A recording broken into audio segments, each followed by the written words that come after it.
So let's start today's lecture, everyone. Basic accounting terms, ये notes मैंने आपको आज प्रोवाइड किए हैं या फिर मैंने ओरिएंटेशन वाले डे आपको नोट्स दिए थे। आज हम कुछ टर्म्स के ऊपर बात करेंगे, कुछ बेसिक कॉन्सेप्ट्स के ऊपर, जहां से एक्चुअली हमारी काउंटिंग स्टार्ट होती है। आप इसको अपना डे वन भी मान सकते हो, यहां से भी हम अकाउंट्स को स्टार्ट कर सकते थे। यू कैन अज्यूम कि आपका आज लेक्चर वन है, दैट्स वाई अगर कुछ न्यू स्टूडेंट्स की कॉल आई थी तो मैंने उनको भी अलाउ किया कि आप यहां से बैच को स्टार्ट कर सकते हो, कोई इशू नहीं है। इससे पहले हमने एक चैप्टर आपको करवाया जर्नल, आपके बैच में एक चैप्टर वन जर्नल कंप्लीट हो गया है, लेकिन वो नए स्टूडेंट्स के लिए या लेट एडमिशंस के लिए अभी भी चल रहा है, जिसको हम ट्यूसडे ऑल्टरनेट इवनिंग में करते हैं 6:15 पे, जिसकी 4 to 5 क्लासेस हो गई हैं। लेकिन अब जो नए स्टूडेंट्स अभी आए हैं या अभी आ रहे हैं और भी स्टूडेंट्स, उनके लिए फिर मैं वापस एक टाइम अलॉट करूंगा 2 to 3 वाला। जो भी है, हमारा मेन पर्पस है आपको अलग से जर्नल करवाना, हर एक स्टूडेंट को करना ही पड़ेगा सबको journal, but that was a different chapter जिसमें हम डेबिट क्रेडिट को डिसाइड करते हैं। जर्नल के बाद बाकी के जो चैप्टर्स हैं आगे, ledger, cash book, subsidiary books, वो सब जर्नल पे डिपेंड है। बट आज का जो टॉपिक है, आज का ये चैप्टर है जो हमारी बुक्स में सबसे फर्स्ट चैप्टर होता है न्यूमेरिकल्स में अकाउंटिंग इक्वेशन। ऑलमोस्ट आपके स्कूल अभी स्टार्ट हो गए और सब में ये स्टार्ट होने वाला होगा या हो गया होगा। थ्योरी के बाद सबसे पहले स्कूल टीचर यही चैप्टर करवाता है। इस चैप्टर को समझने से पहले हमें ये समझना होगा कि कुछ टर्म्स होती हैं हमारे अकाउंट्स के अंदर, उन टर्म्स का मीनिंग क्या है। जैसे यहाँ पर जितने स्टूडेंट्स अभी बैठे हैं उन सबको पता है अकाउंट्स में हम एक सिस्टम फॉलो करते हैं बेटा, that system is called double entry system. और हमारे सब्जेक्ट का नेम क्या है, अकाउंटेंसी। तो जो स्टूडेंट आज ही जिन्होंने एंटर किया क्लास में, तो मैं उनको आज एक हमारा ओरिएंटेशन वाला लेक्चर सेंड करूँ 2 आवर्स का, वो सुन लेना आपने रिकॉर्डिंग में ना, समझ आ जाएगा आपको, उसके ऊपर डिस्कशन होती है। मैं वो वाली चीज अभी दोबारा रिपीट कर रहा। बेसिकली अकाउंटेंसी का मीनिंग क्या है हमारे लिए, अकाउंटेंसी एक एक्टिविटी नहीं है, एक प्रोसेस है। अगर आप नोट्स देखोगे तो नोट्स बेटा स्टार्ट ही यहाँ से होते हैं।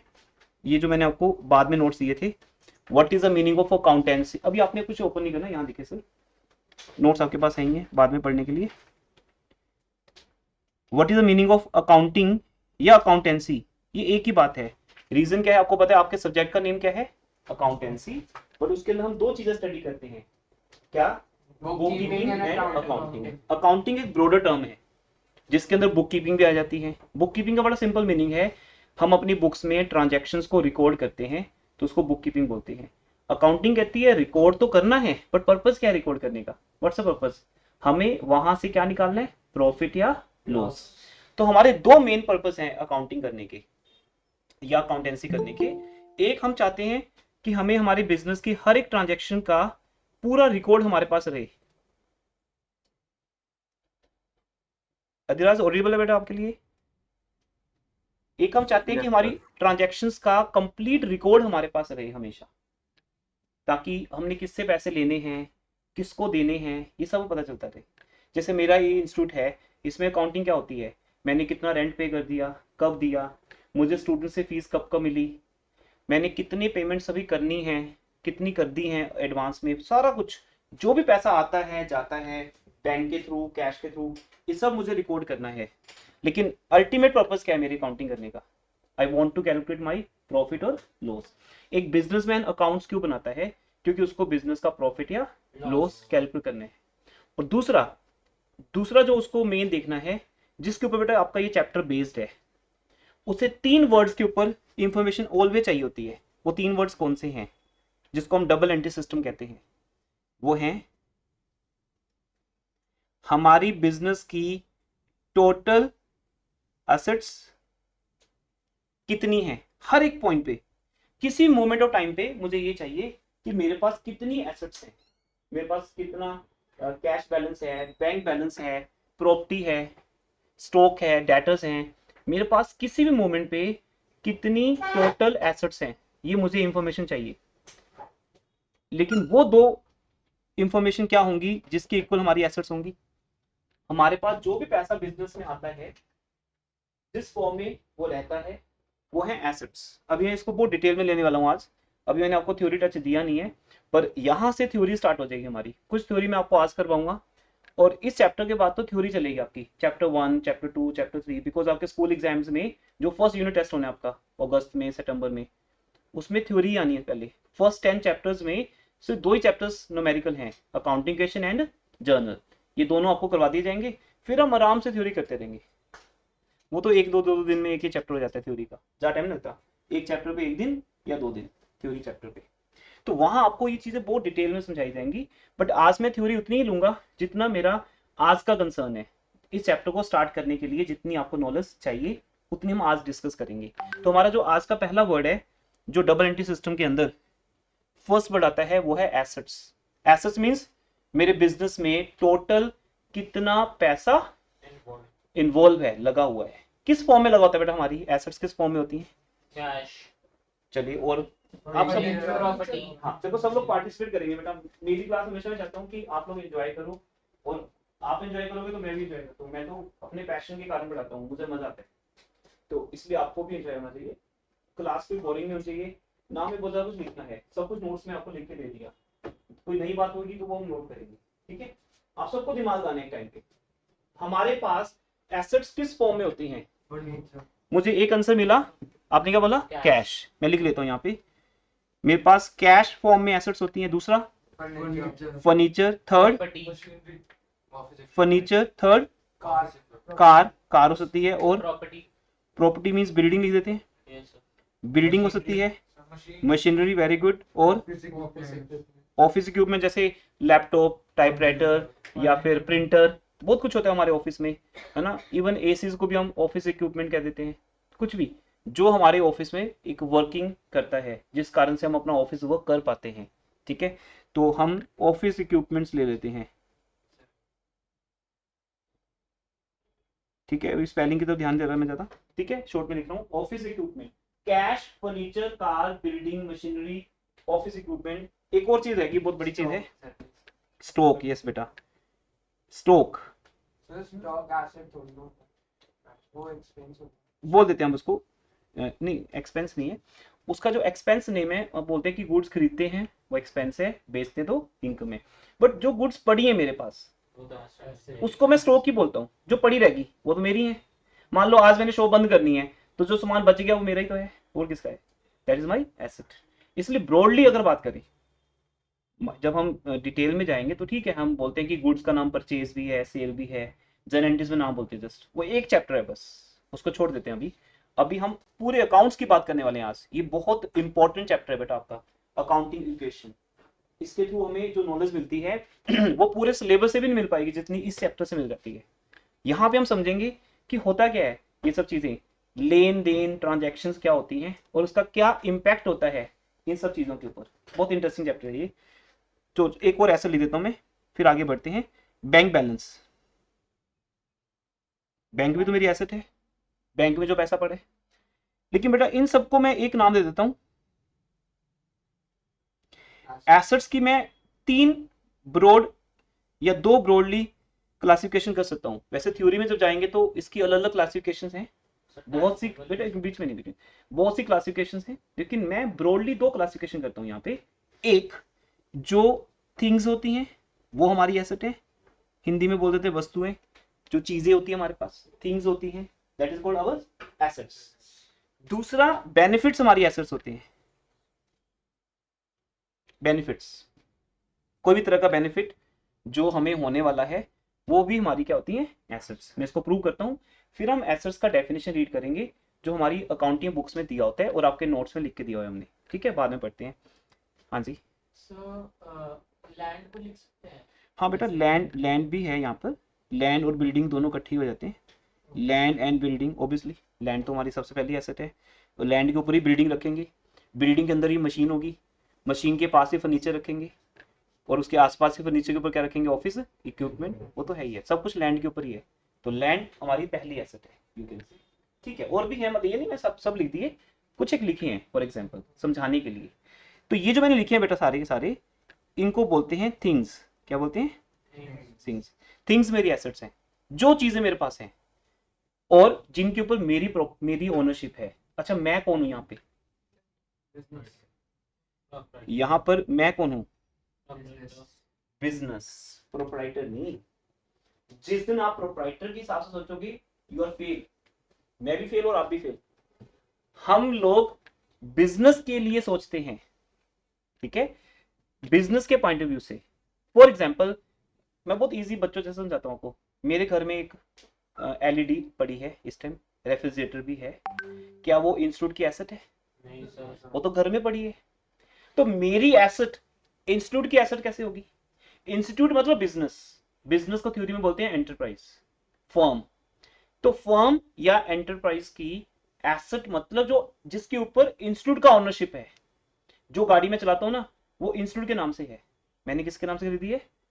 मैं इंस्टीट्यूट की ओनरशिप दिखाता हूँ।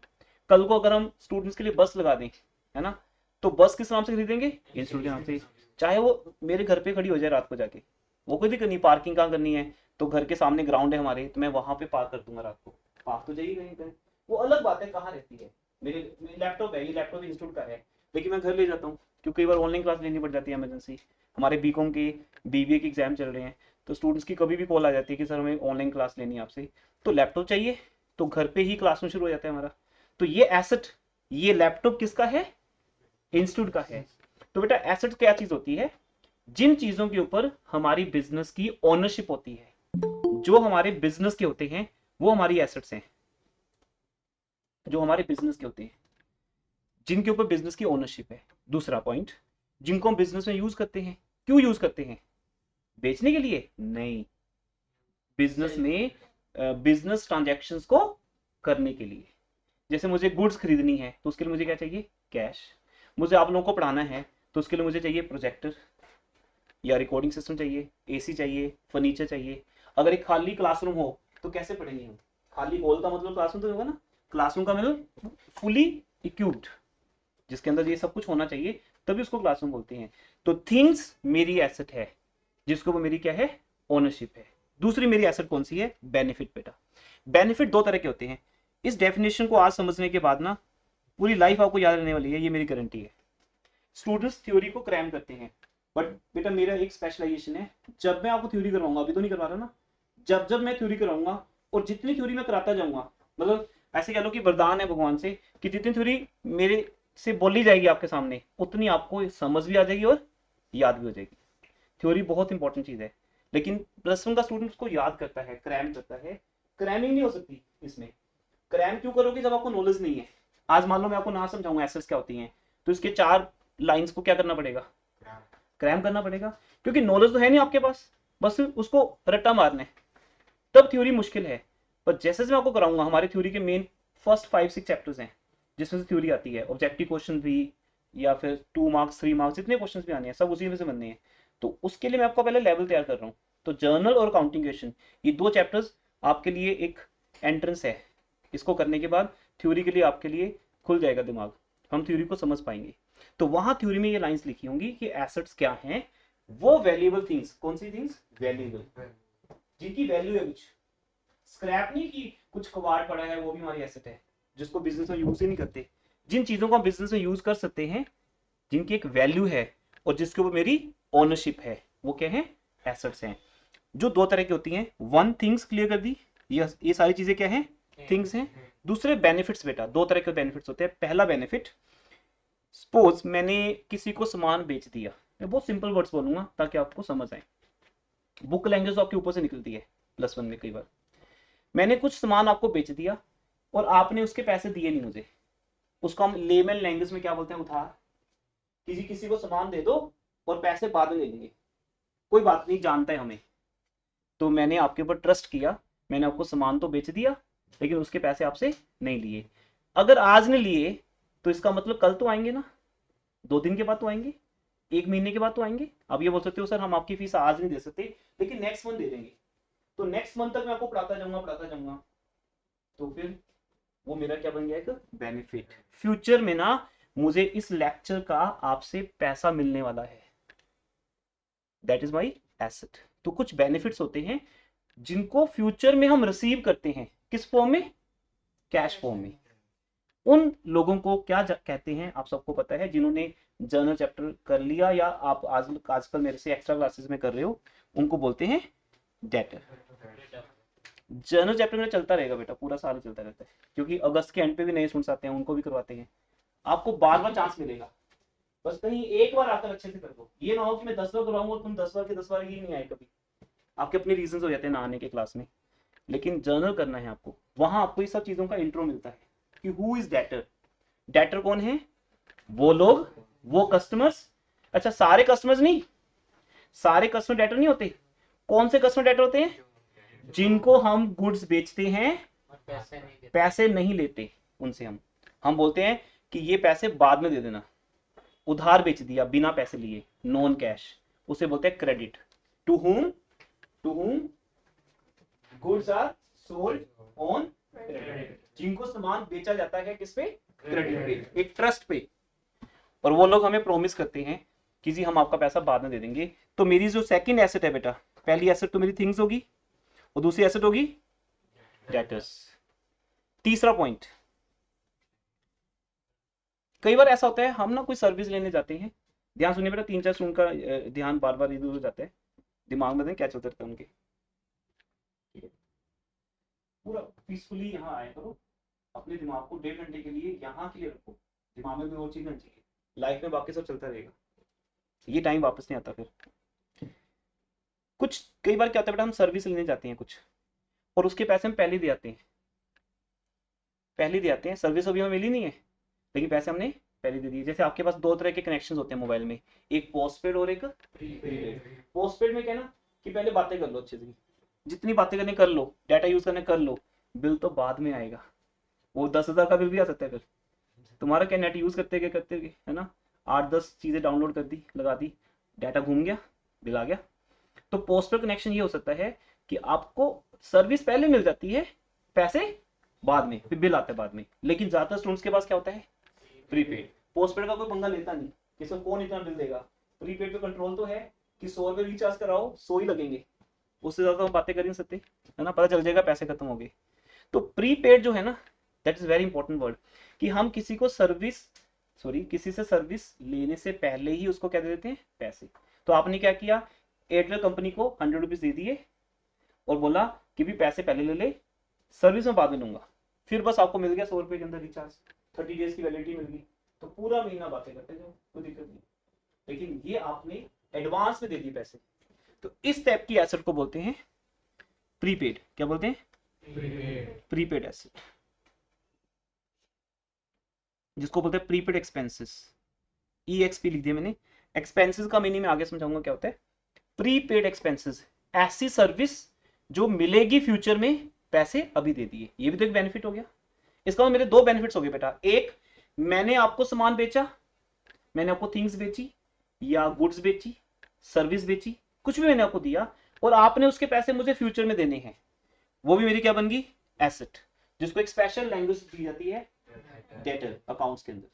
फिर आगे डेटर का मीनिंग आएगा, डेटर कौन होते हैं। दूसरा, कुछ सर्विसेज अभी में मिली भी नहीं लेकिन हमने उसके पैसे पहले दे दिए, वो क्या हो गया? प्रीपेड। जैसे आपको कहा जाता है कि पहले फीस दो फिर आप कोचिंग में ज्वाइन कर सकते हो, पहले फीस दो फिर स्कूल ज्वाइन कर सकते हो। स्कूल स्टार्ट होने से पहले ही आपसे एक अच्छी फीस ले ली जाती है। प्राइवेट स्कूल की फीस कई बार 1 लाख भी होती है, वो आपसे एडमिशन फीस और सब के नाम से 1 लाख रुपए लेते हैं। क्लासेस तो भी लगनी शुरू होंगी, तो आपने फीस पहले दे दी पूरे साल की, दैट इज कॉल्ड एसेट। अच्छा, उनके लिए क्या है? लायबिलिटी। आपके लिए क्या है? एसेट। तो उनके लिए क्या है? लायबिलिटी। तो लायबिलिटी मेरा आज का सेकंड वर्ड होगा। पर उससे पहले मैं आपको थोड़ा सा नोट्स में क्या लिखा है वो पढ़ लें। थ्योरेटिकल टच से हम स्टार्ट करेंगे, फिर अल्टीमेट न्यूमेरिकल्स पे आ जाएंगे, ठीक है। अच्छा, ये जो लेक्चर है, इस लेक्चर के बहुत डिटेल्ड के नोट्स मैंने आपको दिए हैं इसके अंदर। ये तो मैंने जस्ट 2 पेज लिखे थे ओरिएंटेशन के लिए, उसकी डिटेल बेटा इन नोट्स के अंदर है। तो जिस दिन हम थ्योरी स्टार्ट करेंगे उस दिन हम चैप्टर 1 करवाएंगे आपको, जिसका नाम है इंट्रोडक्शन। उस दिन ये सब करवाएंगे आपको, वो डिटेल में करवाएंगे। और जैसे करवाते जाएंगे आपको पॉइंट समझ भी आते जाएंगे, याद भी होते जाएंगे। आपका घर पे से काम होगा रीडिंग करना, बस 90% काम यही खत्म हो जाएगा, समझने का और याद करने का। वो मेरा एक स्पेशल वे है करवाने का थ्योरी को, वहां हम मेमोरी टेक्निक्स को यूज करते हैं, चीजें आपको याद हो जाती हैं फिर अपने आप ही। मेमोरी टेक्निक्स पे हमारी रिसर्च आपको बताया था पहले भी, ये करके दिखाया था कुछ। अब देखिए, यहां से हमारा चैप्टर स्टार्ट हुआ है,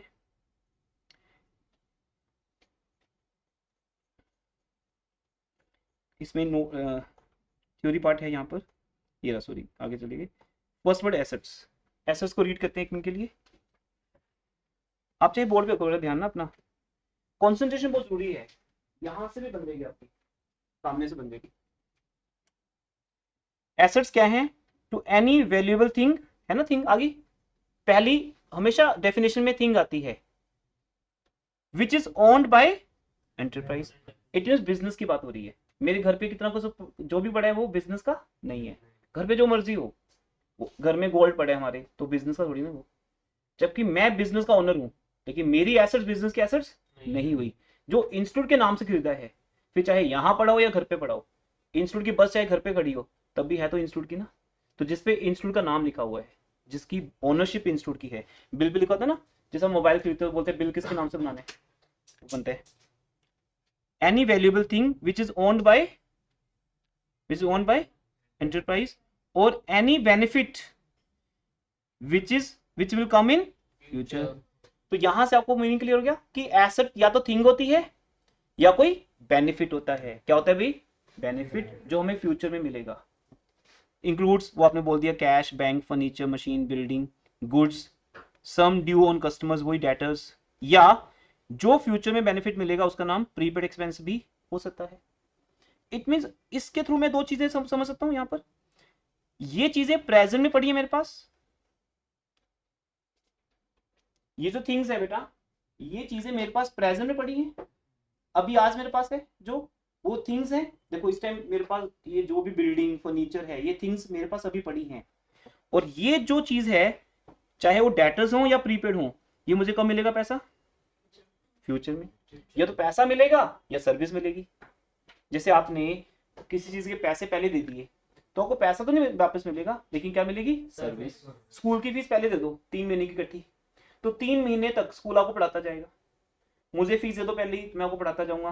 तो आपने पैसे पहले दे दिए, बेनिफिट आपको बाद में मिलेगा। इन लोगों को आपने सामान बेच दिया, डेटर्स को, उसके पैसे आपको बाद में मिलेंगे। तो एसेट्स का मीनिंग क्लियर हो गया। बाकी नोट्स में से एक बार घर जाके रीड करना है। अभी हम थ्योरी नहीं कर रहे, जस्ट वो वर्ड्स की सिर्फ इंट्रोडक्शन दे रहा हूँ जो हमें इस चैप्टर में रिक्वायर्ड है, उसका फुल फ्लेज मीनिंग आपको पता चाहिए। दूसरा आता है लायबिलिटीज बेटा। अब लायबिलिटीज कौन सी हैं पहले उनको समझते हैं अंडरस्टैंडिंग में। डायरेक्टली थ्योरी हम कभी नहीं पढ़ते, पहले समझते हैं उसको। सेकंड वर्ड आता है बेटा लायबिलिटीज। लायबिलिटीज का नॉर्मल मीनिंग क्या है जो सबको पता होता है? लोन, कर्जा। यस, मतलब अगर मैंने किसी को पैसे देने हैं, बोलते हैं ना मैं कर्जाई हो गया, मेरे ऊपर कर्जा हो गया, मैंने किसी को पैसे देने हैं, तो मेरे ऊपर क्या बनेगी? वो लायबिलिटी। इसको भी मैं 3 तरह से लिख सकता हूँ। वैसे तो बहुत से तरह की होती है, अकॉर्डिंग टू थ्योरी उसकी क्लासिफिकेशन अलग है, बट ये मैं आपको अंडरस्टैंडिंग के लिए दे रहा हूँ क्लासिफिकेशन, जो हमें इस चैप्टर में जरूरत पड़ेगी। पहली तो ऑब्वियसली जिसको हम जानते हैं, क्या? लोन। सपोज आपने बैंक से लोन लिया, आपने बैंक से 2 लाख का लोन ले लिया। अब ये 2 लाख का लोन हमें मिलेगा तो as a bank balance, as a bank balance मिलेगा आपको। हर जगह डबल एंट्री सिस्टम दिखेगा। एक तरफ हमारे बैंक में 2 लाख पड़े हैं जिसपे हमारी ओनरशिप है, बट वो पैसा ऐसा नहीं कि अपना ही है, आज नहीं तो कल वापस तो करना ही है। तो जो पैसा हमें लोन के तौर पे मिलता है, वो एक बार तो हमारी ओनरशिप बन जाती है कि 2 लाख मेरे बैंक में पड़े जी, मेरा ही हो गया। उस मेरा मतलब हमेशा मैं मतलब बिजनेस, मैं का मतलब मुझे मत समझ लेना। मेरे आई, वी, मी, माइन, इन सब का मीनिंग क्या है? बिजनेस। जो पैसा बिजनेस के बैंक में पड़ा है वो बिजनेस की एसेट है, लेकिन उसके बराबर बिजनेस के ऊपर क्या है? एक लायबिलिटी। इस सबको समझने के बाद एक बहुत बढ़िया सा मंत्र समझ आएगा हमें, अकाउंटिंग इक्वेशन बिजनेस इसी अकाउंट्स की, कि हर एक लेफ्ट के इक्वल क्या होता है? राइट होता है। इक्वेशन का मीनिंग है ना, left hand side is equal to right hand side. पहले मैं उसका थीम बना रहा हूं आपके लिए। एक तो बैंक लोन हो गया, ठीक है, सबको पता है, 10th क्लास में पता था। कॉमर्स में आने के बाद तो ये बात नई नहीं है कि जब हम बैंक से लोन लेते हैं तो वो हमारी क्या बन जाता है? लायबिलिटी। लायबिलिटी क्या है बेटा? जो चीज हमने किसी को वापस करनी है वो हमारे ऊपर क्या है? लायबिलिटी है। तो बैंक में जो पैसा बैंक से लोन लिया है वो कल को बैंक को वापस करना है। दूसरा बेटा, दूसरा लायबिलिटी क्रिएट होती है गुड्स से रिलेटेड। अब गुड्स का मीनिंग यहाँ पे मे बी कोई न्यू स्टूडेंट है, मैं पहले गुड्स का मीनिंग बता दूं। बेटा गुड्स का मीनिंग होता है जिस चीज का हम बिजनेस करते हैं। ठीक है, अगर मैं बुक सेलर हूं तो बुक्स मेरे लिए क्या है, गुड्स। ठीक है, स्कूल में भी आजकल चल रहा है। मैं अगर केमिस्ट हूं तो मेडिसिन मेरे लिए गुड्स हैं, जिन्हें मैं खरीदता हूं बेचने के लिए। तो गुड्स कभी हमारी एसेट नहीं होती। हाँ, गुड्स का अगर स्टॉक पड़ा रह जाए, ना बिके, तो किसका है, बिजनेस का ही है। इसे स्टॉक को हम क्या बोल देते हैं, एसेट। ठीक है, तो अगर मैंने गुड्स किसी से खरीदी हैं ऑन क्रेडिट, मतलब जैसे ऊपर बताया था बेटा मैंने आपको कि हमने किसी को सामान बेच दिया लेकिन उसके पैसे नहीं लिए उससे, हमने बताया था ना कि हमने किसी को सामान दे दिया लेकिन उसके पैसे उससे नहीं लिए, तो वो हमारी क्या बन गई, एसेट बन गई हमारी। ठीक है, क्या बन गई हमारी, एसेट। ऐसे ही बेटा हम भी तो ऐसा करते हैं ना, हम भी तो सामान खरीदेंगे किसी से और हम उसको पैसे नहीं देंगे, क्या बोलेंगे, फिर मेरे पास अभी नहीं है, मैं बाद में दे दूंगा। ऐसा हम किन लोगों को बोल सकते हैं, हक से, जिनको हम जानते हैं, जिनसे रोज खरीदते हैं। हर किसी के साथ नहीं बोल सकते। आप मेरी बात सुन के नीचे गए, नीचे जाके एक सॉफ्ट ड्रिंक खरीदा, सॉफ्ट ड्रिंक खड़े पी लिया, कहते पैसे नहीं आज कल मिलेंगे, आज नहीं देंगे हम, कल देंगे। सर ने कहा था किसी को बोल सकते हो ऐसे, वो पर्सन क्या बन जाएगा, क्रेडिटर। तो अकाउंट्स ऐसे नहीं चलाएंगे रियल लाइफ में कि आपने किसी से भी गुड्स खरीदी और अपना उसको क्या बना लिया, क्रेडिटर बना लिया। बोलेगा नहीं अभी रुक जाए यहीं पे, ठीक है, पकड़ लिया जाएगा तुम्हें, तुम्हारा मोबाइल रख लिया जाएगा कि पैसे दे जाना। 30 रुपीज के कोल्ड ड्रिंक के लिए भी मोबाइल जाएगा अंदर कि पैसे दे जाना, मोबाइल ले जाना। हम नहीं जानते तुम्हें तुम कौन हो। लेकिन बेटा मैं अगर जाऊंगा, ये हमारे जो नेबर में शॉप है, मैं वहां से कोल्ड ड्रिंक उठाऊंगा और आ जाऊंगा और आंखों आंखों में इशारा हो जाएगा हमारा कि ओके ओके बाद में, हाँ ओके कोई बात नहीं सर, यार वो तो बहुत जल्दी है, टाइम नहीं है, मैं बस उठाता हूँ सामान ले आता हूँ। तो चोरी नहीं की मैंने, मैंने सामान उठाया और उसके पैसे देने का क्या दे दिया, प्रॉमिस। अब क्योंकि मेरा नेबर है, 21 ईयर से मेरा नेबर है, हम लोग फेस्टिवल्स इकट्ठे बनाते हैं तो जानते ही तो है हमें, तो कोई बात नहीं। तो मैंने बस कोल्ड ड्रिंक उठा लिया, ये नहीं मैं पैसे दूंगा नहीं, मैंने इशारा कर दिया कि ओके ओके लिख लेना हिसाब में, लिख लेना हिसाब में। तो उसके हिसाब में मेरा नाम चलता है, बंसल कॉमर्स क्लासेस का एक पेज लगा होता है, वहां लिख देता है 30 रुपीज का सामान गया, 100 रुपए का सामान गया, है ना। अब टाइम नहीं होता ना पैसे देने का कई बार। तो ऐसे कई लोग मिल जाते हैं आपको लाइफ में जो आपके ऊपर ट्रस्ट करते हैं, जिनसे हम गुड्स खरीद सकते हैं, पैसे बाद में दे सकते हैं। तो उन लोगों को बोलते हैं, हाँ जी बेटा, आप बीच में जाओगे सब डिस्टर्ब होंगे।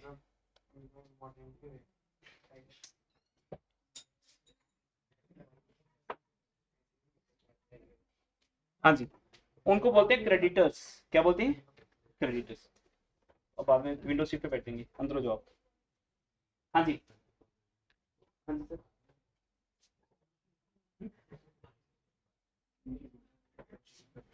हाँ जी बेटा, एवरीवन लिसन, उनको बोलते हैं, क्या बोलते हैं, क्रेडिटर। तो बिल्कुल रिवर्स हो गया।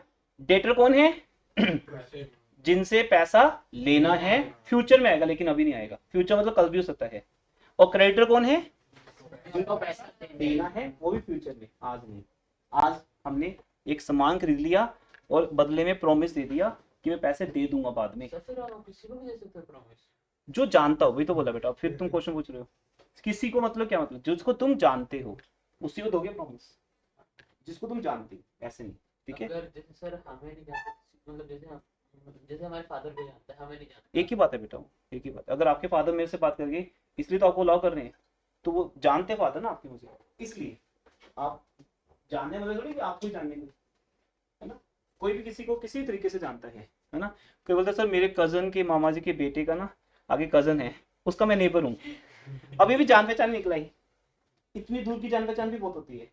तो कहीं ना कहीं मुझे मामा जी का फोन आ जाएगा, ये हमारा बच्चा है, वो ठीक है, बस ट्रस्ट हो गया, लिंक होता है ऐसे।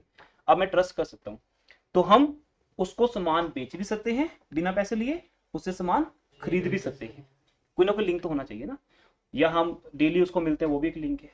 ये हमारे सप्लायर्स होते हैं, वो रोज के सप्लायर्स होते हैं, ये थोड़ी चेंज होते हैं रोज के, एक ही जगह से सामान आता है हमेशा, तो ऐसे लिंक बन जाता है। ठीक है, थर्ड बेटा पॉइंट, थर्ड है, और आप ध्यान से देखो कि जो मैंने आपको बात समझाई थी ना ओरिएंटेशन में, उससे कुछ स्टूडेंट ने सीरियसली ना लिया हो, क्योंकि कुछ स्टूडेंट वहाँ पे ऐसे भी आए थे जिन्होंने ऑलरेडी मेरे से चैप्टर कर लिया था जनरल, तो उनको लगा बहुत ईजी है तो पहले से आता है हमें। पर जो बात समझाई गई थी बेटा वो यूनिवर्सल बात थी वो, इसलिए ओरिएंटेशन का वीडियो मैं हर किसी को भेजता हूँ कि आप देखो इसको। तीन ही चीजें हैं बेटा यहाँ पर, एक सर्विसेज, एक गुड्स, और तीसरा प्रॉमिस। प्रॉमिस, लोन मतलब प्रॉमिस। आपने बैंक से लोन लिया तो बैंक को क्या कर दिया, प्रॉमिस। वो रिटर्न में होता है, बस साइन होता है तुम्हारे कि अगर मैं पैसे वापस नहीं कर पाया मेरा घर बेच देना, बस हम अपने घर का राइट दे देते हैं उसको। वो हो गया एक प्रॉमिस, क्योंकि बैंक आप पे ट्रस्ट सीधा नहीं करता, होता है कोई ना कोई प्रॉपर्टी हमारे पास क्या करनी पड़ेगी, प्लेस गिरवी रखनी। तो एक प्रॉमिस होता है, प्रॉपर्टी रखनी पड़ेगी। कुछ भी हो सकता है। तो एक तो होता है प्रॉमिस, एक होते हैं गुड्स, सर्विसेज। अब आपने गुड्स की बात तो कर ली कि ठीक है जी, जिससे हम गुड्स खरीदेंगे वो लोग हमारे क्या बन जाएंगे, क्रेडिटर। सब लोग नहीं, जिनको पैसा नहीं दिया वो क्या बन जाएंगे, क्रेडिटर। तीसरा, जिनसे हम सर्विस लेते हैं, जैसे ऊपर मैंने बताया था बेटा आपको, मैं किसी को सर्विस से पहले भी पैसे दे सकता हूँ, वो क्या हो गया, प्रीपेड एक्सपेंस। लेकिन अब ऐसा भी तो हो सकता है ना कि हम किसी से सर्विस ले लें, काम करवा लिया अपना, पैसे नहीं दिए।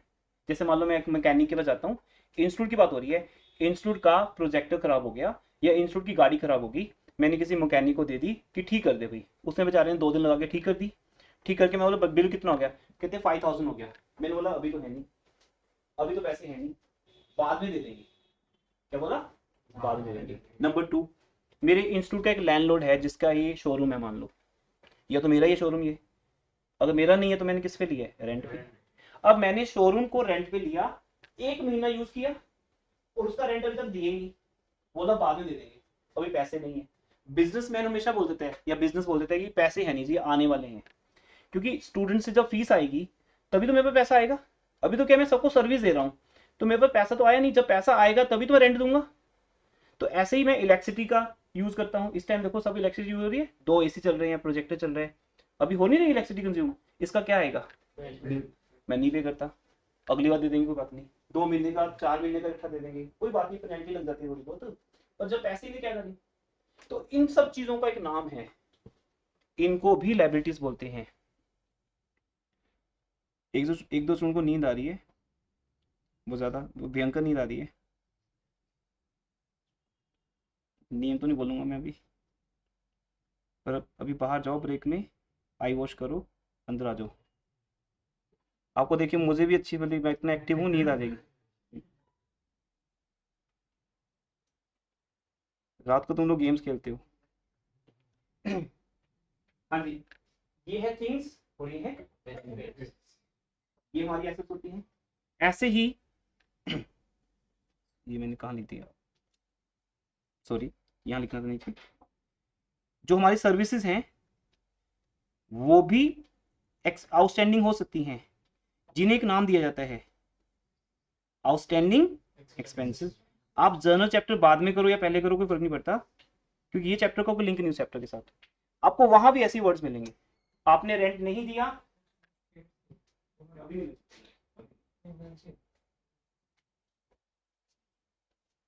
हाँ जी, हाँ जी।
हाँ जी, एक स्टूडेंट आ रहे थे, उनको थोड़ा सा एक्सीडेंट हो गया हल्का सा, आपके बैच के स्टूडेंट हैं, उनके पेरेंट्स आए थे बात करने। तो अब यहाँ पर लायबिलिटीज भी 3 तरह की होगी बेटा। एक, सीधा बैंक से लोन ले लेना। दूसरा, गुड्स खरीद के पैसे ना देना। तीसरा, किसी से सर्विस लेना, उसके पैसे ना देना, उसको बोलते हैं आउटस्टैंडिंग एक्सपेंसेस, जिसका नाम रख सकते हो रेंट आउटस्टैंडिंग, है ना, सैलरी आउटस्टैंडिंग, हमारे एम्प्लॉइज होते हैं बेचारे, हमें पूरा महीना सर्विस देते हैं, मंथ के एंड पे बोल दो कोई पैसे नहीं मिलेंगे, अभी पैसे है ही नहीं मेरे पास, 2 महीने बाद मिलेंगे, बेचारे क्या करेंगे? कुछ भी नहीं, जॉब थोड़ी छोड़ देंगे, बोले सर ठीक है चला लेंगे काम जैसे भी है। तो इसको बोलते हैं सैलरी आउटस्टैंडिंग। किसी से भी कोई सर्विस देके पैसे ना दो, वो क्या बन गया आपके ऊपर? लायबिलिटी। आप तो भी कर्जदार, है ना, हाथ जोड़ के बोलते हैं ना कि सर मैं पैसे दे नहीं सकता, बाद में दे दूंगा, ऐसे हाथ जोड़ने पड़ते हैं, क्योंकि आपके ऊपर वो क्या बन गई? लायबिलिटी, कर्जदार बन गया आप किसी के, तो वो भी एक लायबिलिटी है। ठीक है, अब लायबिलिटी का मीनिंग अगर हम रीड करें, देखो, हाँ जी, सर अगर हम मार्केट से लोन लेते तो उसको क्या कहेंगे? लोन तो लोन ही है बेटा, कहीं से ले लो मतलब जैसे हम किसी से लेते हैं ना, बेटा, वो नाम होता है उसका, friends loan, cousins loan, bank loan, किसी से लोन ले लो, जो पर्सन दे रहा है वो आपका क्या लगता है, वो आपका लोन आ जाएगा। पब्लिक लोन, अगर आम पब्लिक से ले लिया, अगर हमने वो लोन मतलब लोन नहीं दे रहा है तो खुशी खुशी दे रहा है कि आप रख लो। कोई फालतू चीज है बेटा, इसका कोई यूज नहीं। हाँ जी, आगे देखिए, अब इसको रीड करते हैं। लायबिलिटीज का मतलब है it refers to all the sums which the enterprise, देखो आ गया यहाँ भी वर्ड एंटरप्राइज, बिजनेस मतलब, ओनर का कुछ नहीं आ रहा यहाँ पे, नाम किसका है? बिजनेस का। एंटरप्राइज ओज मतलब देने किसी को, that is owes to the outsiders, it is a sum which will required to be paid out.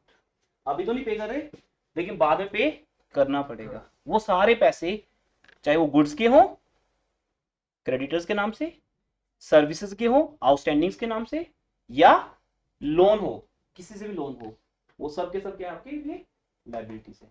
ठीक है, expenses due but not paid, वही आउटस्टैंडिंग्स, लोन, ये सब एग्जांपल यहाँ पे दी हुई है। थर्ड वर्ड बेटा आपको इंट्रोड्यूस कर रहा हूँ, जो सबसे इंपॉर्टेंट वर्ड होता है आपको पता ही है। थर्ड वर्ड क्या है? कैपिटल। हमारे इस चैप्टर में 7 to 8 वर्ड्स की नीड पड़ेगी, उसके बाद हम न्यूमेरिकली स्टार्ट कर पाएंगे चैप्टर को। कैपिटल बेटा, आप वैसे आप सबको पता है कैपिटल क्या होती है, बट इस चैप्टर के लिए तो बताना पड़ता है। कैपिटल का मीनिंग जो पैसा ओनर ने बिजनेस में लगाया, किसने? ओनर ने लगाया। अच्छा, जरूरी नहीं कि ओनर बिजनेस को कैश ही देगा, ये भी हो सकता है बेटा ये शोरूम मेरा ही था, है ना, मैं आपको अब अपनी बात बताता हूँ, ये शोरूम मेरा ही था, ऐसे ही खाली पड़ा हुआ था, मेरे फादर ने परचेज किया था 1985 में, मान लो ये ऐसे पड़ा हुआ था, या पहले हमने किस पे दिया हुआ था? रेंट पे। फिर जब मैंने अपनी डिग्रीज कंप्लीट कर ली और मेरा क्योंकि पैशन था टीचिंग, तो मैंने इस शोरूम को ही अपना अड्डा बना लिया। ठीक है जी, है स्टडी अड्डा जैसे होता है, हमने इसको ही अपनी शॉप बना ली, कुछ तो चाहिए था मुझे।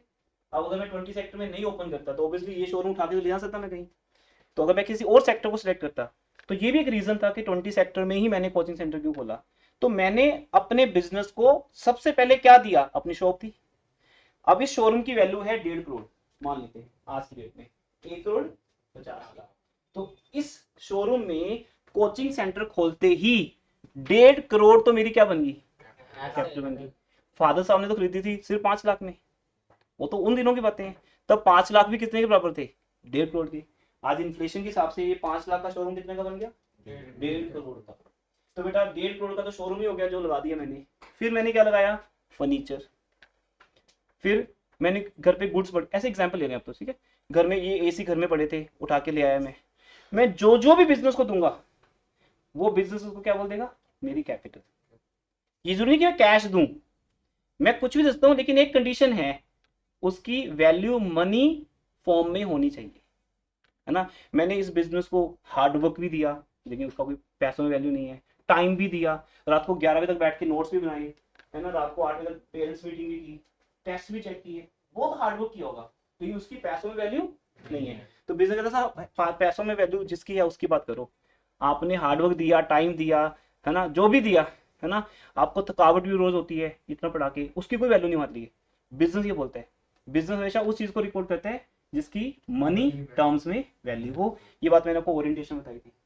मैंने कहा था ना कि जब आप बच्चे थे, जब आपका बर्थ हुआ था, 2 साल के थे, जब आप स्कूल जाना स्टार्ट नहीं किया आपने, तो भी आपको पता था कि अंकल चॉकलेट तब देंगे जब उसको हम पैसे देंगे। तो मनी की वैल्यू को तब से समझ आ गई थी। मनी से रिलेटेड हमारा ये सब्जेक्ट है बेटा। अगर मनी को निकाल दिया जाए, सब्जेक्ट हो गया जीरो, डेड हो गया। तो बिजनेस का ओनर बिजनेस को कोई भी चीज देगा जिसे तुम मनी की टर्म्स में एक्सप्लेन कर सकते हो, उसको बोलते हैं कैपिटल। क्या बोलते हैं? कैपिटल। तो बेटा मैंने कैश दिया, मेरी कैपिटल होगी। तो थर्ड वर्ड आता है कैपिटल। इसको थ्योरी में पढ़ लें। अच्छा, कैपिटल का मीनिंग आप सबके लिए, मैं भूल गया ना जनरल चैप्टर मैंने करवाया, क्योंकि जब हम नया चैप्टर स्टार्ट करते हैं तो हम भूल जाते हैं, ताकि सबके लिए हम एक चैप्टर लेके आ रहे हैं।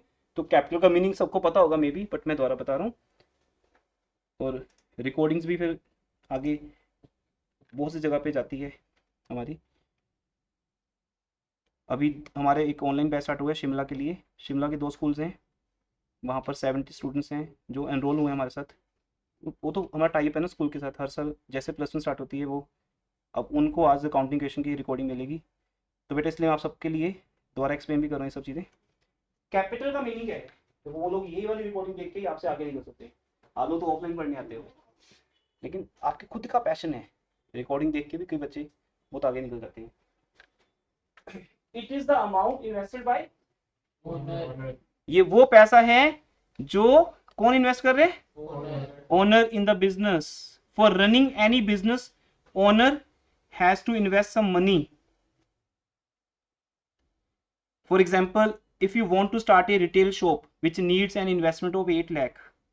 एक बेटा मैंने शॉप खोलनी है, ग्रोसरी आइटम्स का शॉप ले लो, उसके लिए 8 लाख चाहिए।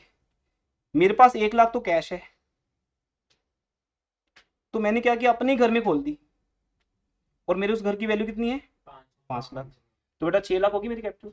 कई लोग ऐसे करते हैं नहीं, आप अगर तो छोटे छोटे टाउन्स में जाओगे, है ना, मैं पंजाब से बिलोंग करता हूँ, तो मैं टाउन्स में अगर जाऊँ, अपने होम टाउन जाऊँ मैं अपने, तो लोगों ने होम टाउन में अपने घरों में शॉप खोल ली, अपने घर के ड्राइंग रूम को क्या बना ली, शॉप बना ली। चाहे टेलरिंग शॉप हो, ग्रोसरी आइटम का शॉप हो, है ना, पैसा बच गया, क्योंकि या तो रेंट जाता या खरीदनी पड़ती शॉप, तो अपना इतना बड़ा ड्राइंग रूम कब काम आएगा।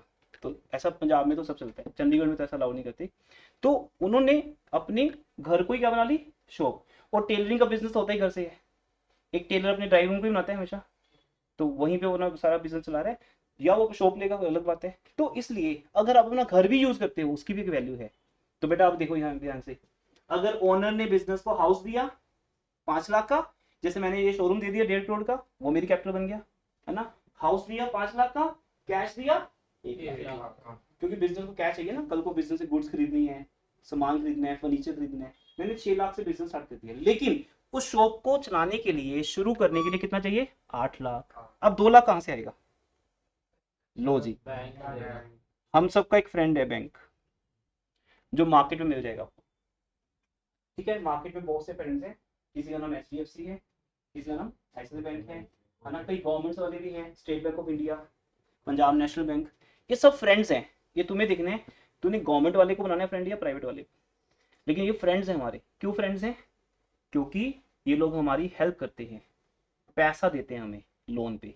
अब वो अलग बात है, इंटरेस्ट भी लेते हैं, पैसा वापस भी लेते हैं, बट एक बार दे दिया पैसा, आपका बिजनेस स्टार्ट हो गया बेटा। अब इस हिसाब से अगर मैं देखूं, देखो ध्यान से, मेरे बिजनेस की जो कैपिटल है वो कितनी होगी, 6 लाख। कैपिटल कितनी होगी, 6 लाख। 6 लाख। उसमें मेरे पास एसेट्स कितनी आई, कैश कितना आया, 1 लाख। 1 लाख। बिल्डिंग कितनी की आई, 5 लाख।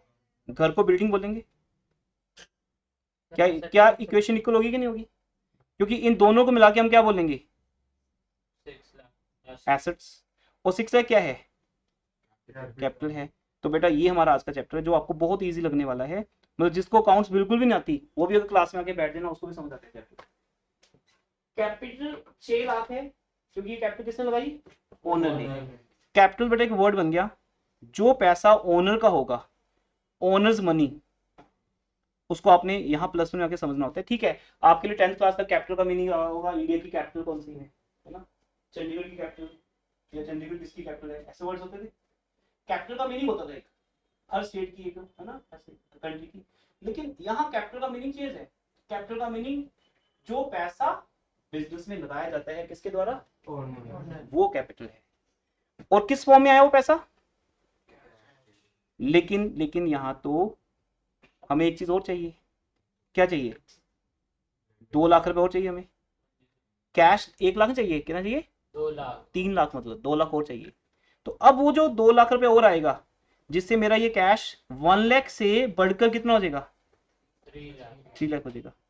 क्या वो इक्वल है आपस में, अब तो इक्वल नहीं है, इक्वेशन इज नॉट इक्वल।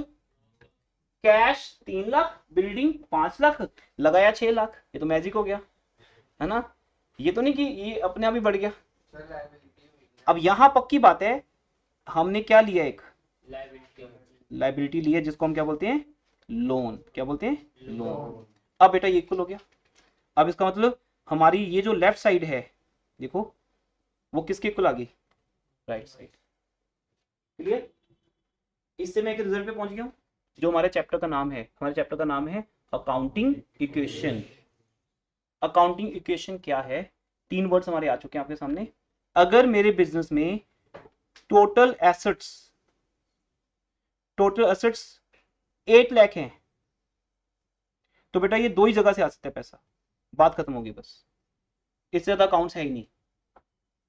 अगर किसी बिजनेस में 8 लाख रुपए की टोटल एसेट्स हैं किसी भी फॉर्म में, डोंट थिंक कि वो मैं कैश की बात कर रहा हूँ, कि स्टॉक के डेटर्स, फर्नीचर, बिल्डिंग, किसी भी फॉर्म में, यहाँ आपको जो भी दिख रहा है, यहाँ पे क्या क्या लगा हुआ है, ये सारी मेरी क्या है, एसेट्स। नोट की यही है। इसके बाहर भी गाड़ी खड़ी है, वो भी क्या है, एसेट। मैंने इंस्टीट्यूट के नाम से बैंक में एफडी भी बनाई है 2 लाख की, वो भी क्या है, एसेट। बहुत कुछ है। तो इंस्टीट्यूट के नाम से मैंने एक प्रॉपर्टी भी खरीद के रख ली इंस्टीट्यूट के नाम से, वो भी क्या है, एसेट। तो जरूरी कि जो दिख रहा है वही हमारी एसेट्स हैं। आपको बहुत चीजें नहीं दिख रही, वो भी मेरी क्या है, एसेट्स हैं। वो 2 ही जगह से है पैसा बस। एक मैंने लगाया है, ओनर ने, जो ओनर ने लगाया है उसको हम क्या बोलते हैं, कैपिटल। और जो बाहर से आया है, आउटसाइड से आया है, उसका नाम क्या है, लाइबिलिटीज।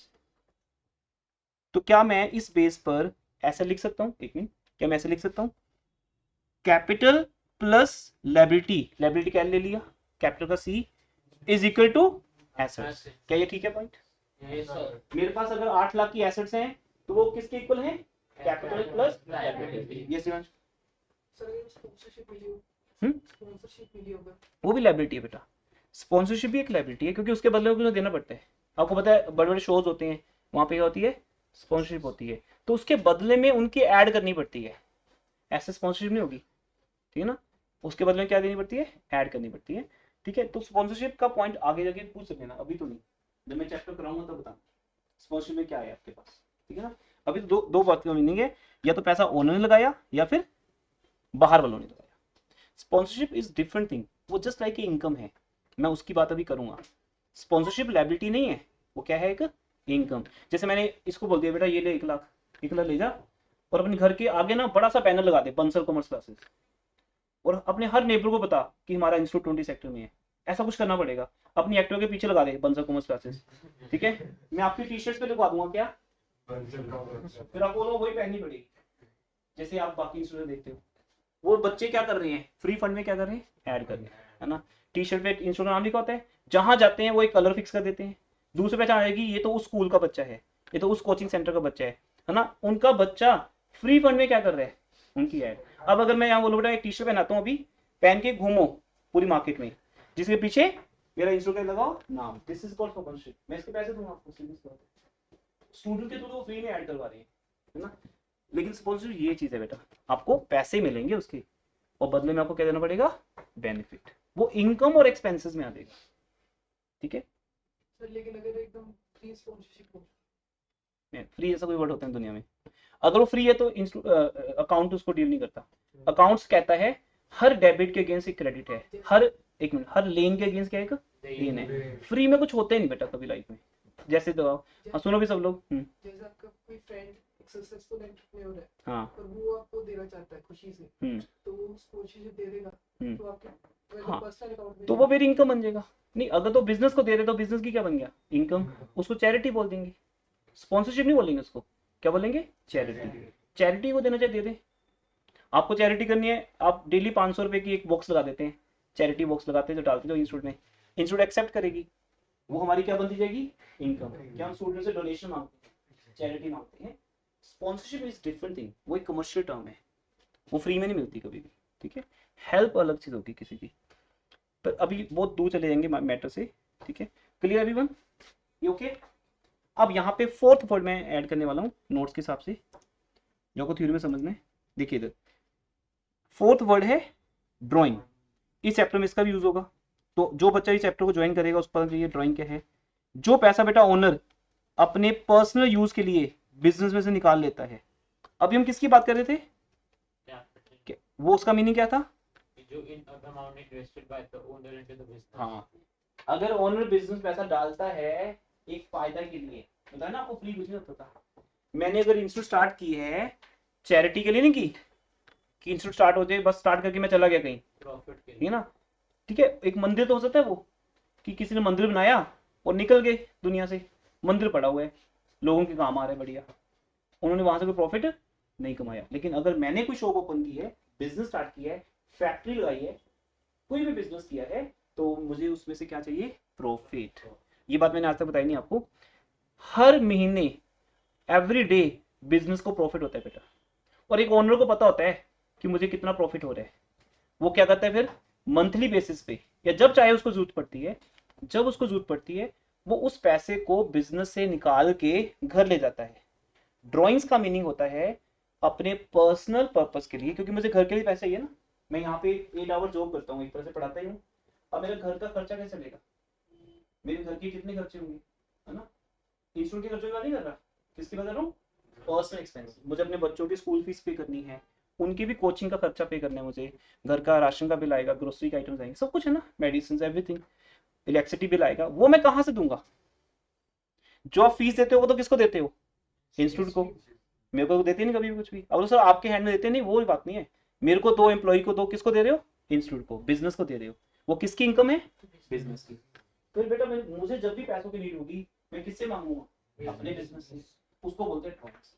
ओनर अपने पर्सनल यूज के लिए, घर के लिए, जब भी बिजनेस से पैसा निकालेगा उसे क्या बोलेंगे?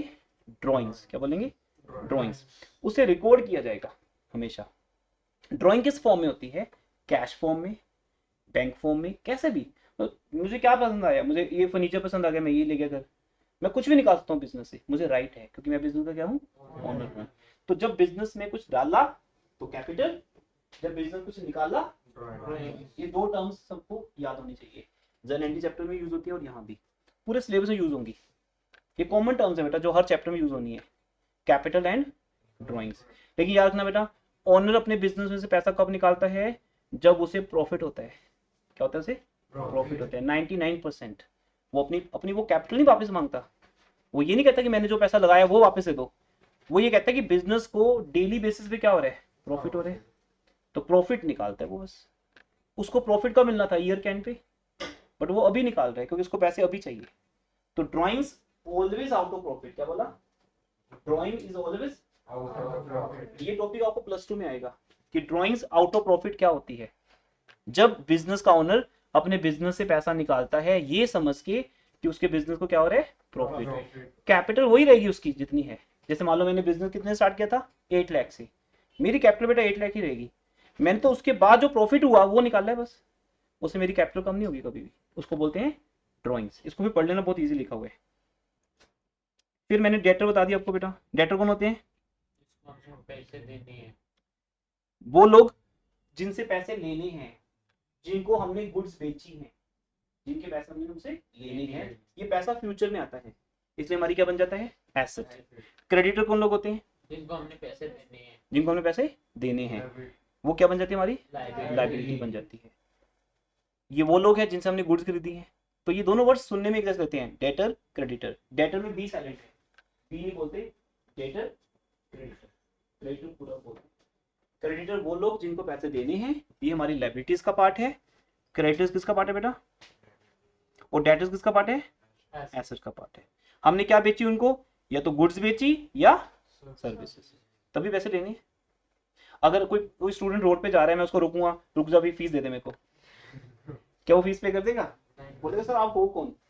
दूसरी बात, मैं तो नॉन मेडिकल का स्टूडेंट हूँ, मेरी कॉमर्स अकेडमी है, उस हिसाब से मेरे स्टूडेंट बन गए क्योंकि आप +1 में हो।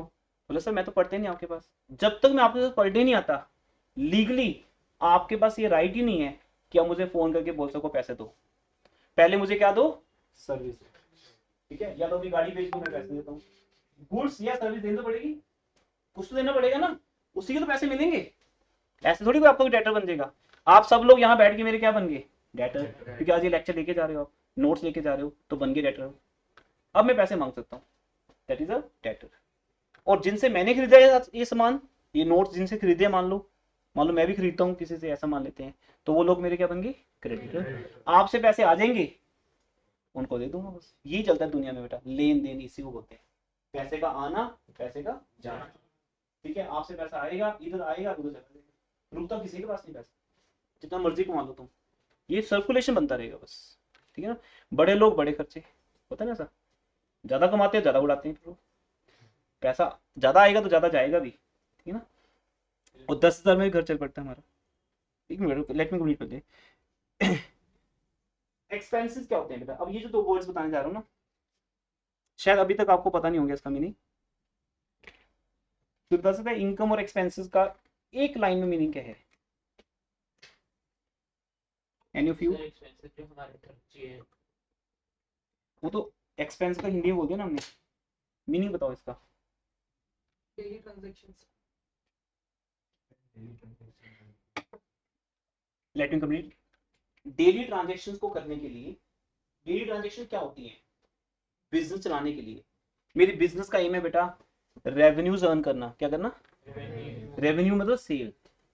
मेरा बिजनेस का एम है आप लोगों को पढ़ाना, आप लोगों को अच्छी एजुकेशन देना, सेटिस्फाई करना, और आपसे फीस इकट्ठी करना, और फीस इकट्ठी करके भाग जाना।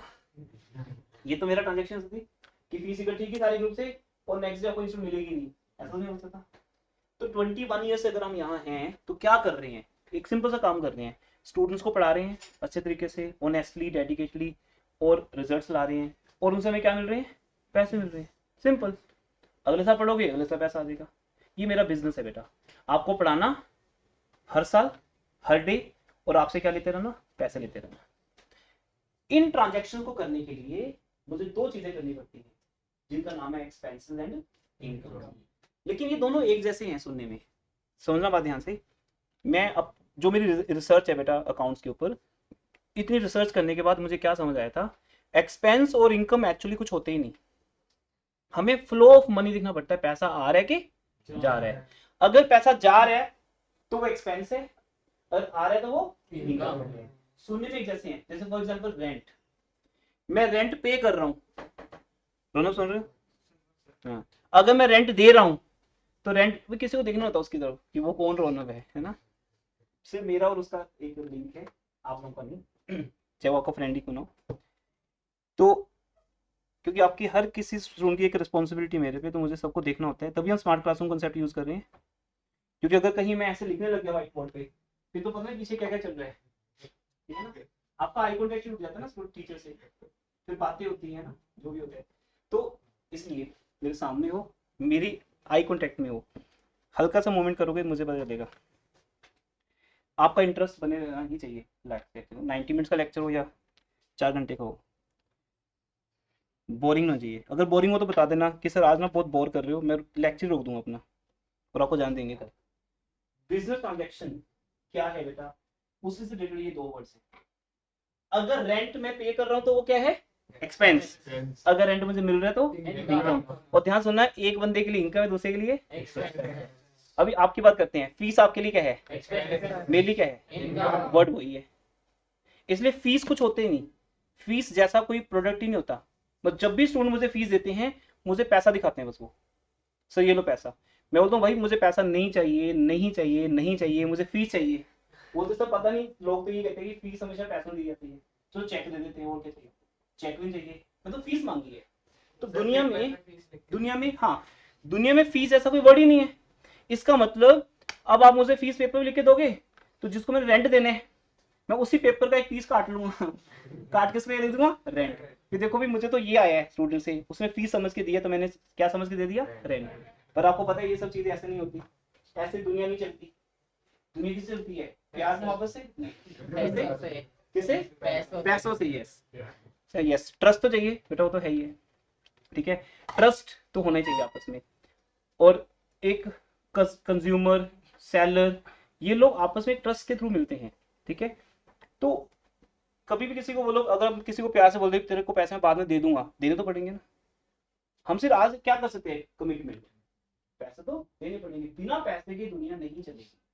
इसलिए इनकम और एक्सपेंस दोनों किस फॉर्म में होते हैं? पैसों के फॉर्म में।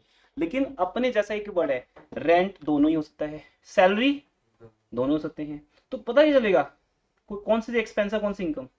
बड़ा सिंपल। अगर हम दे रहे हैं तो क्या है, एक्सपेंस, अगर मिल रहा है इनकम है। ये आपको मैंने एग्जांपल लिख के दी है।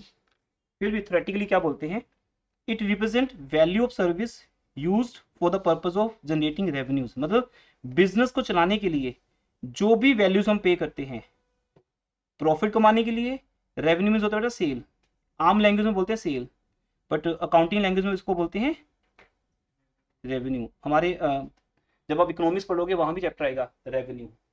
Revenue means cell. आपको पढ़ाकर मुझे क्या मिलता है, दैट इज कॉल्ड रेवेन्यू। तो रेवेन्यू अर्न करने के लिए या प्रॉफिट कमाने के लिए मुझे जो आपके लिए करना पड़ेगा मैं वो सब करूंगा, that is called my expenses. आपके आने से पहले देखो इंस्टीट्यूट रेडी होती है ना, इलेक्ट्रिसिटी का बिल पे किया होता है हमने, फर्नीचर परचेज किया होता है, वो सब चीजें की होती हैं, वो सब हमारे खर्चे हो सकते हैं। दूसरा, आपसे जो मिलता है मुझे उसके बदले में पैसे। और इसको थोड़ा सा अलग तरीके से लिखा हमने, it represents increase in the economic benefit due to increase in assets या डिक्रीज इन लायबिलिटीज। ये बाद में समझा दूंगा। जब हमें कोई चीज मिलती है या तो हमारा कैश बढ़ता है, रेंट जब मुझे रिसीव होगा तो मेरा क्या बढ़ेगा, कैश। कैश मेरी क्या है बेटा, कैश एसेट है, बैंक एसेट है। तो अभी इतने समझ लीजिए कि इनकम्स क्या होती हैं जिनसे हमारी एसेट्स बढ़ती हैं, इकोनॉमिक बेनिफिट्स है हमारे लिए। तो जितनी फीस तुम मुझे देते जाओगे मेरा कैश इन हैंड बढ़ता जाएगा, कैश बढ़ता जाएगा या बैंक बैलेंस बढ़ता जाएगा, ठीक है ना। तो वो मेरी एक एसेट बढ़ रही है। तो जिस चीज से मेरी एसेट बढ़ती है वो मेरे लिए क्या है, इनकम। और जब मैं रेंट पे करता हूँ वो मेरी क्या बन जाता है, एक्सपेंस। ठीक है, जब मैं रेंट पे करता हूँ। तो ये तो दो वर्ड्स आ गए, इनकम और एक्सपेंस। वैसे ये कुछ होते नहीं, इनका सर एक ही मतलब है बेटा, प्रॉफिट्स को बढ़ाना या कम करना। ये बताओ बेटा, इन सब बातों को छोड़ देते हैं, अभी थ्योरेटिकली क्या लिखा हुआ है ये बताओ। एक साल में मेरे जितने खर्चे बढ़ते जाएंगे एंड में उसका किस पे इफेक्ट पड़ेगा, प्रॉफिट। किस पे, प्रॉफिट पे। हमारा प्रॉफिट कम हो जाएगा, जैसे फॉर एग्जांपल मेरा रेंट है 60,000 फॉर एग्जांपल। अगर ये शोरूम मेरा अपना नहीं है मान लेते हैं, मैं क्या पे करता हूँ, रेंट। अगर 60 की जगह पे लैंडलॉर्ड कहता है 70 कर दो जी सर, तो रेंट बढ़ गया, खर्चा बढ़ गया, खर्चा बढ़ेगा, फीस तो आपसे उतनी आएगी, तो मेरा प्रॉफिट क्या हो जाएगा, कम हो जाएगा, प्रॉफिट कम हो जाएगा। लेकिन अगर रेंट उतने रहा और मैंने इस और आपकी फीस बढ़ा दी तो प्रॉफिट बढ़ जाएगा। तो हम एक्सपेंसेस और इनकम को क्या मानते हैं बेटा, इस चीज को ध्यान से देख लीजिए एक बार, फिर चैप्टर स्टार्ट करते हैं। जितना भी आज न्यूमेरिकल स्टार्ट हो पाएगा। देखिए, अगर एक्सपेंसेस बढ़ते जाएंगे तो आपके बिजनेस का प्रॉफिट क्या होता जाएगा, कम। इतना सब लोग समझते हैं कमर्शियली कि खर्चे बढ़ रहे हैं तो प्रॉफिट कम होगा। लेकिन हमारी अगर इनकम बढ़ेगी तो प्रॉफिट बढ़ेगा। इट मींस इनकम का प्रॉफिट पे कौन सा इफेक्ट है, पॉजिटिव, और एक्सपेंसेस का नेगेटिव, नेगेटिव इम्पैक्ट है। तो ये नेगेटिव इम्पैक्ट है, इसका मतलब कोई भी नहीं चाहता कि इसका खर्चा बढ़े। क्या मैं चाहता हूँ कि एसी खराब हो जाए, मैं मॉर्निंग में करता हूँ हे भगवान कुछ भी करना आज एसी खराब हो जाए बस, और मेरे 5,000 खर्च हो जाए बस, और अगर 7,000 हो जाए और मजा आएगा। क्या मैं ऐसा करूंगा कभी, मैं कभी करूंगा। मैं ये बोलूंगा कि हे भगवान आज सब बच्चों की फीस आ जाए, ये मेरी क्या होगी, इनकम। मैं ये चाहता हूँ प्रे करना। मैं तो ये प्रे करूंगा गॉड से कि आज और नए स्टूडेंट्स आ जाएं या उनकी और फीस आ जाए, व्हाटएवर, वो मेरी क्या बन गई, इनकम। वो इनकम है। मैं कभी नहीं चाहूंगा खर्चे बढ़े। हाँ, कुछ खर्चे फिक्स से करने पड़ेंगे, रेंट, सैलरी, इलेक्ट्रिसिटी, ये सब तो करने पड़ेंगे। तो बेटा इन दोनों को ही हम बोलते हैं बिजनेस ट्रांजैक्शन। क्या बोलते हैं, और आज का जो लास्ट पॉइंट है वो यही है कि बिजनेस ट्रांजैक्शन क्या होती है।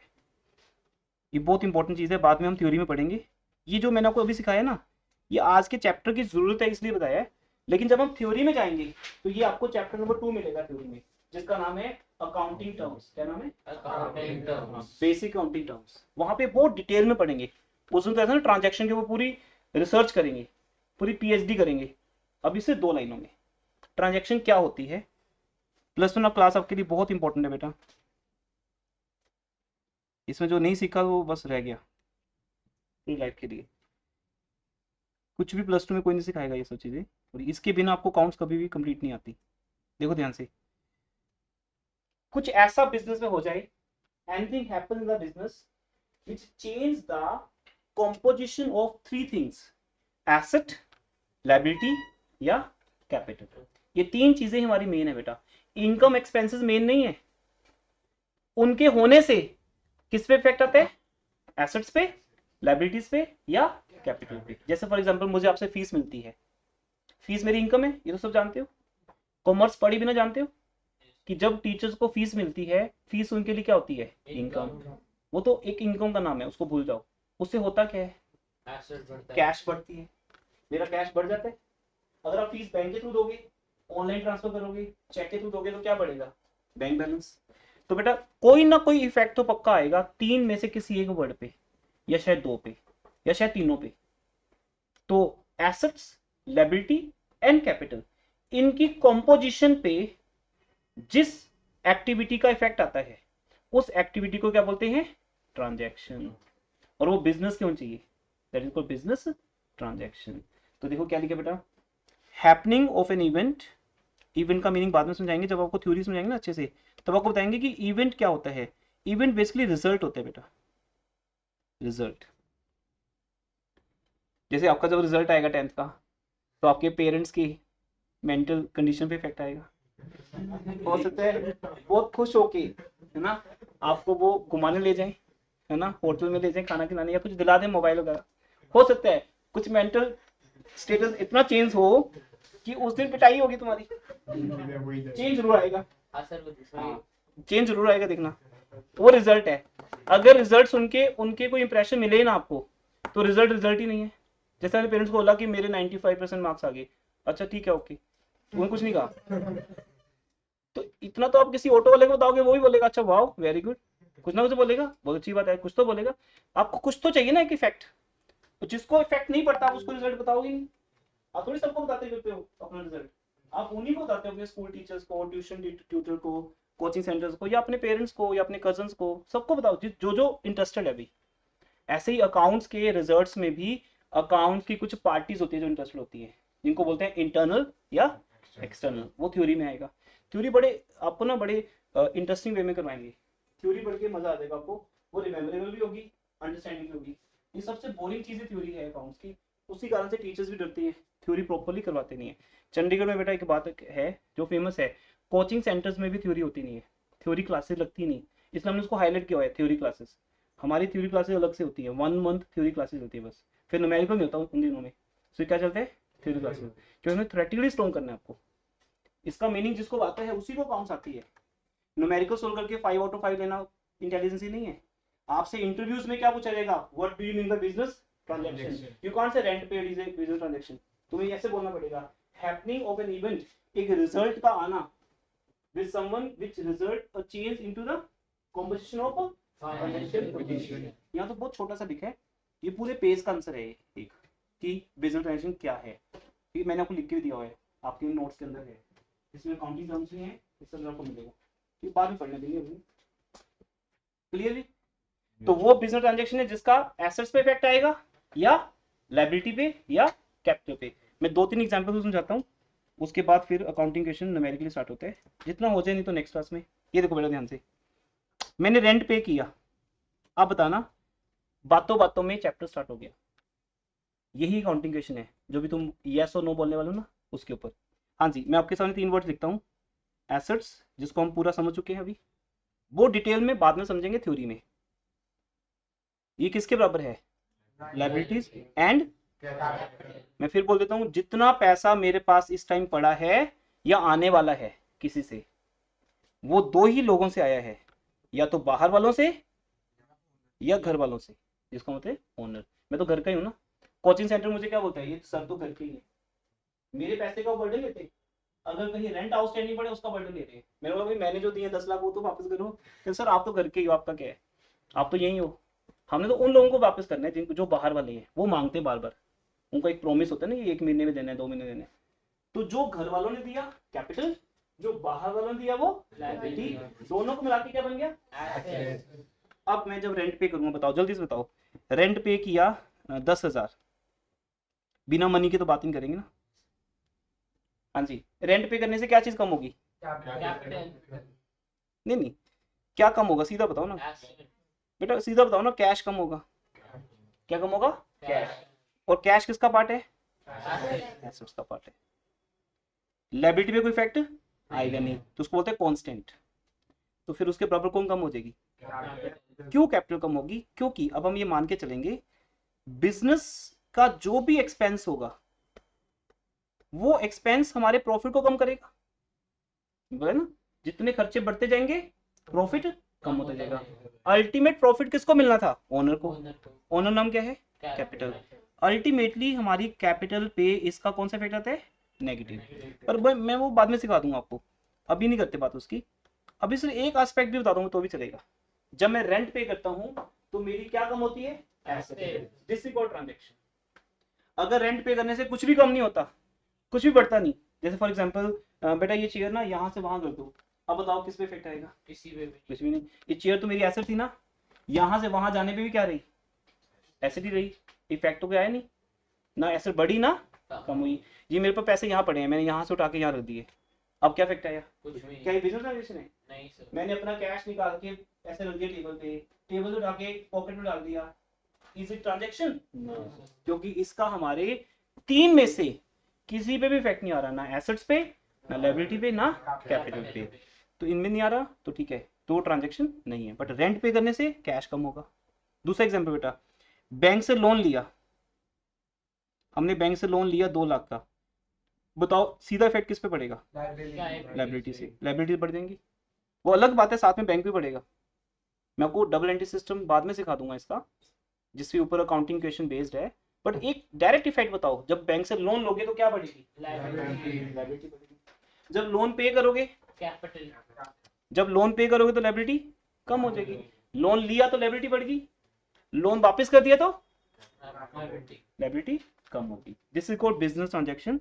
इसके साथ हम अपना थ्योरी सेशन तो ओवर करें, ऑब्वियसली क्लियर है। वो इवेंट्स जिनके होने से इन तीनों में से किसी भी चीज के ऊपर इफेक्ट आता है। अब अगर हम न्यूमेरिकली आगे बढ़े, यहां से अकाउंटिंग क्वेश्चन स्टार्ट होगी है न्यूमेरिकली। नेक्स्ट क्लास में आपको नोट्स मिलेंगे अकाउंटिंग क्वेश्चन के। मैंने पूरी एक बुकलेट रेडी की आपके लिए अकाउंटिंग क्वेश्चन की। शुरू में तो वैसे वर्कशीट देते थे ना आपको, आपके बुक्स नहीं थी, प्रॉपर बैच स्टार्ट नहीं हुए थे।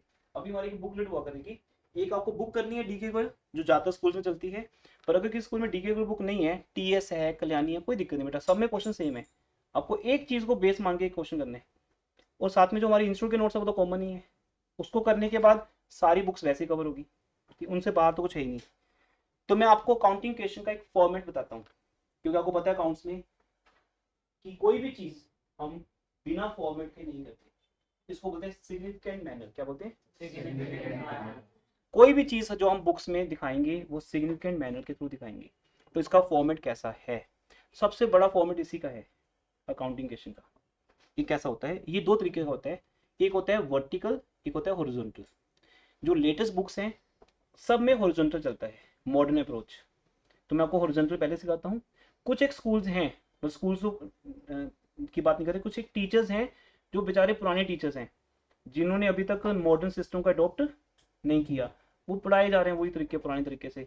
वो कौन सा फॉलो करते हैं? वर्टिकल। मैं आपको दोनों सिखा दूंगा, एक क्वेश्चन हॉरिजॉन्टल कराऊंगा और एक वर्टिकल। आपको जैसा इजी लगे दोनों में से कोई भी प्रेजेंटेशन दे सकते हो, दोनों ही ठीक है, मेरे टेस्ट में भी और स्कूल के अंदर भी, जैसे आपको ठीक लगे। ठीक है, पहले आज हॉरिजॉन्टल स्टार्ट करते हैं। जितना स्टार्ट हो जाएगा उसके बाद क्लास, क्योंकि 5 लोग ओवर हो जाएगी। अच्छा, जिन लोगों ने इकोनॉमिक्स ज्वाइन करनी है वो आज से ज्वाइन कर सकते हैं। आज हम new chapter new unit start कर रहे हैं। यूनिट 1 मैंने करवा दी है, जिसमें एक ही चैप्टर होता है, इंट्रोडक्शन एंड सेंटर प्रॉब्लम्स। वो हमारा लास्ट क्लास में ओवर हो गया, जिसके 6 लेक्चर्स हैं। वो मैं नए स्टूडेंट्स के लिए अलग से करवा दूंगा, उनको उनकी टेंशन नहीं है, वो हम उनको अलग से करवा देंगे। जब और स्टूडेंट्स भी आ जाएंगे प्रॉपर एक बैच बना के आपको करवा देंगे।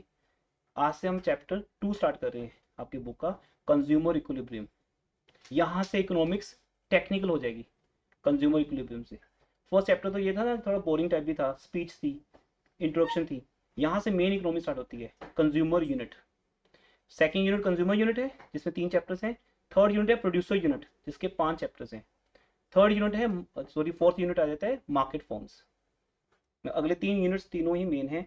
माइक्रो इकोनॉमिक्स के ऊपर मेरी स्पेशलाइजेशन है, इसमें से मैजिक है एक, डायग्राम्स का, टेबल्स का, बेसिक्स का। जैसे जैसे मैं आपको समझाता जाता हूँ वो चीज़ें आपके लिए ईजी होती रहती हैं।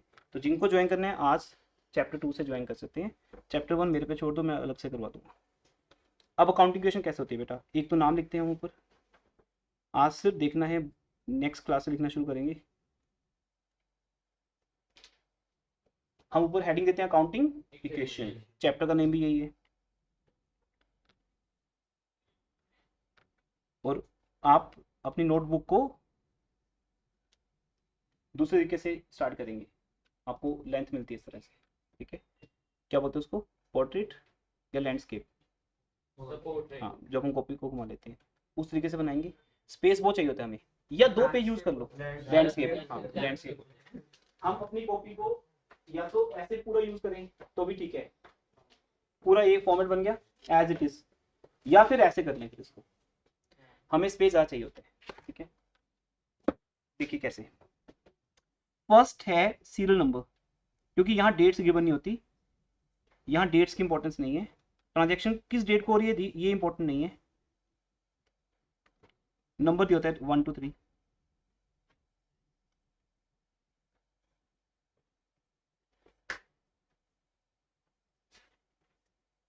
तो नंबर 1 कॉलम है सीरियल नंबर, दूसरा कॉलम है ट्रांजैक्शन, ये तो है क्वेश्चन पार्ट। तो मैं आपको जब नेक्स्ट क्लास में बुकलेट दूंगा तो हम यहाँ पे प्रोजेक्टर पे ले आएंगे ट्रांजैक्शंस को। और ट्रांजैक्शन आप जानते भी हो, जो लोग जर्नल एंट्रीज के चैप्टर को कर चुके हैं मंडे बैच वाले, और ट्यूसडे बैच वाले जो इवनिंग में आके एक्स्ट्रा क्लासेस लगा रहे हैं, उनको आती है ट्रांजैक्शंस। नए स्टूडेंट्स को मैं अलग से करवाऊंगा। तो पहली बिजनेस की ट्रांजैक्शन क्या होती है बेटा बताओ, जर्नल एंट्री चाहिए हमें, मुझे आपकी जर्नल की नॉलेज चाहिए नहीं है, उसको साइड पे कर दो। बिजनेस की पहली ट्रांजैक्शन, हमारे बेचारे मिस्टर राम कितनी बार बिजनेस स्टार्ट कर चुके हैं, है ना, 4 बार करवा चुका हूँ मैं बिजनेस स्टार्ट, सब लोगों को अलग से ना, कोई किसी बैच में आता है किसी में आता है। Mister Ram started business, thank God, good, आपने 5 करोड़ नहीं बोला, नहीं तो आप बड़े लोग हो तो 5 करोड़ ही बोलते सीधा, ठीक है। छोटे से लोग हम तो छोटा सा बिजनेस है हमारा, 5 लाख ही बोलते थे। Ram started business with 5 lakh, business 5 lakh से स्टार्ट हो गया। अब ये तो 5 लाख एसेट है या लायबिलिटी है, तो हम यहाँ लिखेंगे एसेट साइड। अब बिजनेस की कई एसेट्स होंगी और आपका क्वेश्चन लिमिटेड क्वेश्चन होगा, जिसमें 5-6 ट्रांजेक्शन होंगी, मुश्किल से 4 से 5 एसेट्स क्रिएट होंगी, ठीक है ना। अदरवाइज पूरे बिजनेस की एसेट्स तो लिख नहीं सकते हम इतनी ज्यादा, क्योंकि ये हॉरिजॉन्टल फॉर्मेट है, स्पेस ही खत्म हो जाता है कॉपी में।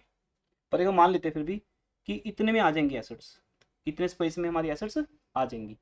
उसके इक्वल 2 चीजें होती हैं। अब मैंने बोला था, क्या सबको याद है, मेरे पास जो भी थिंग्स हैं, मेरे पास जो भी एसेट्स हैं, कुछ भी है मेरे पास, वो 2 लोगों से आया है।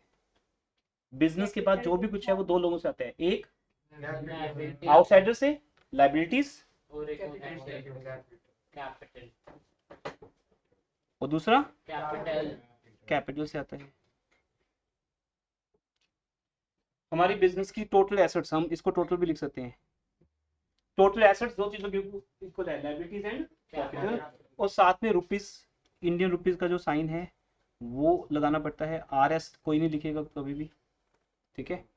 तो यहाँ भी रुपीस, यहाँ भी रुपीस ब्रैकेट में, ठीक है।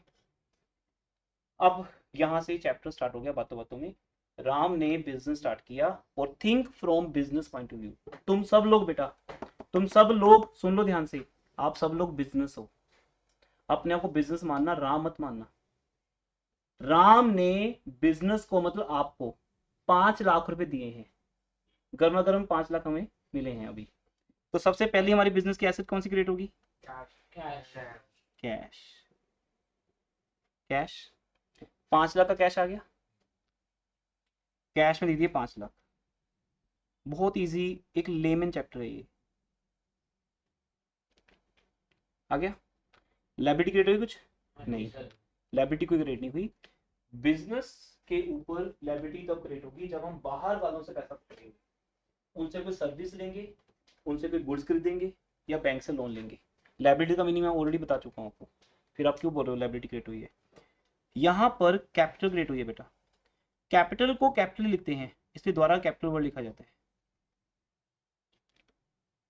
कैपिटल का एग्जाम्पल कैपिटल ही है, और लायबिलिटीज का example bank loan, rent outstanding, creditors, उनकी एग्जाम्पल्स आएंगी। कैपिटल कैपिटल बोलते हैं। तो 5 लाख रुपए का कैश आया और वो किससे आया? ओनर से। ओनर से। ओनर के पैसे को क्या बोलते हैं? कैपिटल। तो लो जी 5 लाख का कैपिटल क्रिएट होगी। ये हमारी बिजनेस की पहली इक्वेशन है। क्लियर? और टोटल कर देते हैं इनका दोनों का। इक्वल टू के नीचे इक्वल टू का साइन आता रहेगा। 5 लाख, अभी तो 5 लाख ही है, अभी तो कुछ और हुआ ही नहीं कुछ, जस्ट अभी पैसा आया है, आपने बस उसको गिन लिया कि हाँ जी 5 लाख पूरे हैं, और तो कोई ट्रांजैक्शन हुई नहीं। तो इसको बोलते हैं बेटा कौन सी इक्वेशन? हमारी बिजनेस की पहली इक्वेशन, फर्स्ट इक्वेशन। चाहे आप इसकी जनरेटिव बनाओ या बनाओ काउंटिंग इक्वेशन, दोनों चैप्टर्स में पहले रहो, आपको कभी प्रॉब्लम नहीं आएगी, दोनों में बात एक ही चल रही है। वहां हम इसको बोलते हैं cash account debit to capital, वहां जनरेटिव बनाने का स्टाइल है डेबिट अकाउंट क्रेडिट अकाउंट, वो हमारा ओरिएंटेशन आपको जो दी थी उसके बाद आपको वो हम करवा रहे हैं इवनिंग बैच में। यहाँ कुछ नहीं करना वैसा, बस बताना है कि कैश क्या है और कैपिटल क्या है। तो जितना 5 लाख का पैसा राम से आया वो राम की कैपिटल है और वो कैश है। अब मैं दूसरा पॉइंट लिखता हूँ, number 2, purchased furniture rupees 5 lakh तो है हमारे पास सिर्फ। हाँ जी, उसमें से 20,000 का फर्नीचर खरीदते हैं, तो क्या होगा बताओ जल्दी से? कैश कम हो जाएगा, सबको पता है। लो जी कैश कम हो गया हमारा, माइनस कर देते कैश, कितना कम करेंगे? वो बात की बात है, कम कितना करेंगे? 20,000। कैश कम हो गया। अच्छा कैश जो कम हुआ, एक एसेट कम होगी, क्या वो बेकार गया? क्या कहीं पे फेंका है उसको? कुछ तो आया उसके बदले में, कुछ तो आया होगा। क्या आया है? फर्नीचर, एसेट आई है। इट मींस बेटा एक एसेट कम होगी और एक एसेट बढ़ेगी, तो मैं यहां लगाऊंगा प्लस का साइन, ऐसे एक डिजाइन बनेगा आपका। क्या लिखेंगे? फर्नीचर। एक एसेट्स मैंने ऊपर लिख दी, रुपये लिख दिया। यस बेटा। सर हमारे को दूसरे तरीके से करवाना। हाँ वो मैं कल करा दूंगा, एक क्वेश्चन पहले मैं ऐसे कराऊंगा, एक क्वेश्चन वैसे आपको जैसे नीचे लिख। हाँ वो उसको बोलते हैं वर्टिकल। मैंने पहले बोला कि वर्टिकल और हॉरिजॉन्टल। कुछ टीचर्स जो मॉडर्न अप्रोच यूज नहीं करते वो आज भी वर्टिकल करते हैं क्योंकि उनको वो इजी लगता है। ठीक है, मैं आप दोनों के टीचर का ट्यूटर हूँ एक तरह से, आप कहीं भी पढ़ते हो स्कूल में, मुझे दोनों ही करवाने, ठीक है, ताकि स्कूल वाइज पॉइंट नहीं आएगा, आपको दोनों सिखाए जाएंगे, डोंट वरी। एक क्वेश्चन ऐसे करवाने दो, एक क्वेश्चन वैसे करवाऊंगा। वर्टिकल जब कराऊंगा वो ज़्यादा ईजी लगेगा, लेकिन वो इतना स्टैंडर्ड नहीं है, हर स्कूल उसको फॉलो नहीं करता। नया तरीका यही है, यही फॉलो होना चाहिए। ये आपके स्कूल की गलती है या टीचर की अपनी मर्जी है, वो आज भी पुराना चल रहा है, जबकि सीबीएसई ने कब से मना कर दिया। फर्नीचर पहले 0 था, लेकिन +1 है तो स्कूल टीचर की मोनोपोली है, जो मर्जी बोले वही ठीक है। तो कैश कम हो गया, जितना कैश कम हो उसके बराबर क्या आ गया? फर्नीचर आ गया। लो जी फर्नीचर आ गया 20,000 का। क्या लायबिलिटीज के ऊपर इफेक्ट आया? वो पहले भी 0 थी, प्लस कीजिए प्लस का साइन, अब भी क्या है? 0 है, इक्वल टू साइन। लेकिन अब लायबिलिटी तो 0 है, कैपिटल पे क्या इफेक्ट आया? कम होएगा। कैपिटल कम हो नहीं सकती बेटा। रीजन, जितने का कैश गया उतने का क्या आ गया? फर्नीचर। अब आई नो यहाँ पे मुझे रुकना पड़ेगा क्योंकि आप लोगों को अभी ये पता नहीं कि कैपिटल कब कम होगी। मैं पहले बता दूं, कैपिटल 3 रीजन से कम होती है, सुन लीजिए ध्यान से। एक, जब ओनर क्या करेगा? ड्रॉइंग्स। ये वैसे हमारा लेक्चर 2 है, ठीक है, पर एक बार इसको यहीं पे करके खत्म करते हैं। जब ओनर क्या करेगा, ड्रॉइंग। जब ओनर आएगा घर से, बोलेगा जी 30,000 दो मुझे चाहिए आज, मुझे अपने बच्चों की फीस पे करनी है, तो बिजनेस देने पड़ेंगे। तो जब लिखा हो पर्सनल यूज के लिए, ओनर बिजनेस से कैश निकाल के ले गया, तो कैश तो कम हो जाएगा, पर उसके बराबर क्या कम कर देंगे, कैपिटल। क्योंकि बेटा दोनों साइड्स को इक्वल करना है हमें, तो अगर कोई चीज इधर से कम होगी तो इधर से भी कम होगी, या इधर ही कम होगी और इधर ही प्लस हो जाएगी, इधर कुछ नहीं होगा। This is called equation. अभी आपको 3 दिन लगेंगे और 3 दिन में चैप्टर भी और पहुंचेगा पूरी बात समझने में। ड्राइंग्स के कारण होगा, या बिजनेस में कुछ एक्सपेंसेस आएंगे, रेंट पेड, सैलरी पेड, या कुछ लॉसेस आएंगे, लॉस बाय फायर, है ना, प्रॉपर्टी चोरी होगी या आग लगी, कुछ ऐसा होगा, तो किसका नुकसान है, वो ओनर का। हम कैपिटल को कम कर देंगे, अभी करके दिखाऊंगा। तीसरा रीजन कैपिटल कम होने का क्या होगा, ये जब आएगा तब बताएंगे, एक स्पेशल रीजन है। ये दो आपके सामने आते रहेंगे, एक ड्राइंग्स, दूसरा एक्सपेंसेस, ठीक है। मैं अभी लॉस वर्ड को हटा देता हूं यहां से। इन दोनों के कारण कैपिटल कम होगी। अच्छा, दोनों के कारण कैपिटल कम होगी तो बढ़ेगी का, फिर बढ़ने के रीजन भी है बेटा, हाँ, तो बढ़ने का रीजन भी है। तो बढ़ने का रीजन यहां लिख दूं, जब ओनर और पैसा लगाएगा, जब ओनर पैसा बिजनेस में और लगाएगा, लगा सकता है ना, बिजनेस कहेगा जी 2 लाख और ले आओ घर से, हमने नया फर्नीचर खरीदना है, तो नया फर्नीचर खरीदने के लिए बिजनेस के पास पैसे नहीं है, तो कौन लगाएगा, ये तो बैंक से लोन लो। पर अभी आप नए बिजनेस वाले हो तो बैंक आपको जानता नहीं है, तो लोन देगा नहीं मान लो, तो ओनर को घर से लाना पड़ेगा, चाहे ओनर अपना घर बेच के लाए पैसा या गाड़ी बेच के लाए, वो कोई कंसर्न नहीं है, तो कैपिटल बढ़ेगी ना। दूसरा बिजनेस से क्या होगा, इनकम, हाँ, लेकिन अभी नहीं है पैसा हमारे पास, तो अभी इसलिए ओनर को लाना पड़ रहा है पैसा, और दूसरा बिजनेस की इनकम। ये 4 चीजें बेटा, अभी फिलहाल 4 ले लो आप, ठीक है। इन चारों के कारण या तो कैपिटल बढ़ेगी या कम होगी। कौन कौन से वर्ड से बोल के दिखाओ, इनकम, एक्सपेंस। इनकम से कैपिटल बढ़ती है, एक्सपेंस से कम होती है, ड्राइंग से और पैसा लगाने से। इन चारों का डायरेक्ट इफेक्ट है कैपिटल पे। चाहे जर्नल एंट्रीज आपको ये चीज नहीं सिखा पाई क्योंकि ये नया चैप्टर है, ये सिखाएगा कि इनकम के बढ़ने से कैपिटल हैप्पी स्माइली बनी आती है कैपिटल के फेस पे, है ना, और जब एक्सपेंस खर्चे होते हैं तो वो सैड हो जाती है। देखो एसी खराब हो गया, मैं सैड हूँ, क्यों, मुझे पता है इस बार मेरा प्रॉफिट कम हो जाएगा। एसी को ठीक कराने में अगर 5,000 भी खर्च हो गए बेटा, तो ये तो हो गया, खराब हो गया और ठीक कराया, 5,000 खर्च हुए, तो मेरी प्रॉफिट क्या हो जाएगा, कम, कैपिटल कम हो जाएगी सीधा, ठीक है। इसलिए लेकिन यहां पर ध्यान से देखो, यहां ध्यान से देखो, जब फर्नीचर खरीदा क्या कोई खर्चा हुआ, क्या कोई इनकम हुई, कोई ड्राइंग्स हुई, कोई कैपिटल नहीं आई है, कुछ भी नहीं हुआ, उसका हमारी कैपिटल पे 0 इफेक्ट है। सिंपल सी बात है, कैश कम हो गया, फर्नीचर बढ़ गया, एक एसेट कम हुई बेटा, दोनों इफेक्ट इधर ही हैं, दोनों इफेक्ट इधर ही हैं, एक एसेट कम हो रही है और एक एसेट बढ़ रही है, ना लायबिलिटी पे इफेक्ट ना कैपिटल पे, जो इफेक्ट है लेफ्ट हैंड साइड पे है, लेफ्ट हैंड साइड पे। अब इसको करने के बाद एक न्यू इक्वेशन क्या आएगी, उसको बोलेंगे बेटा न्यू इक्वेशन, फर्स्ट इक्वेशन, और उसके बाद हर बार न्यू इक्वेशन। कैश कितना रह गया, हाँ ये लिखना पड़ेगा बेटा, मॉडर्न अप्रोच में लिखना पड़ता है, इसलिए ये थोड़ा टेक्निकल लगता है टीचर्स को, वो इसकी आते ही नहीं इसके ऊपर, वही पुरानी चीज जो 15-20 साल पहले चल रही थी उसी को फॉलो करते आ रहे हैं, जिसको बोलते हैं वर्टिकल अप्रोच, ठीक है। ये लेटेस्ट है, जहां लिखना पड़ता है न्यू इक्वेशन क्या है। अब हमारे पास न्यू इक्वेशन क्या है, कैश कितना रह गया, और आज के बाद एक नई एसेट क्या आ गई, नीचे, आज तक हमारे पास नहीं थी ना, अब आ गई, और इसके बराबर क्या पड़ा है हमारे पास, लायबिलिटी 0, कैपिटल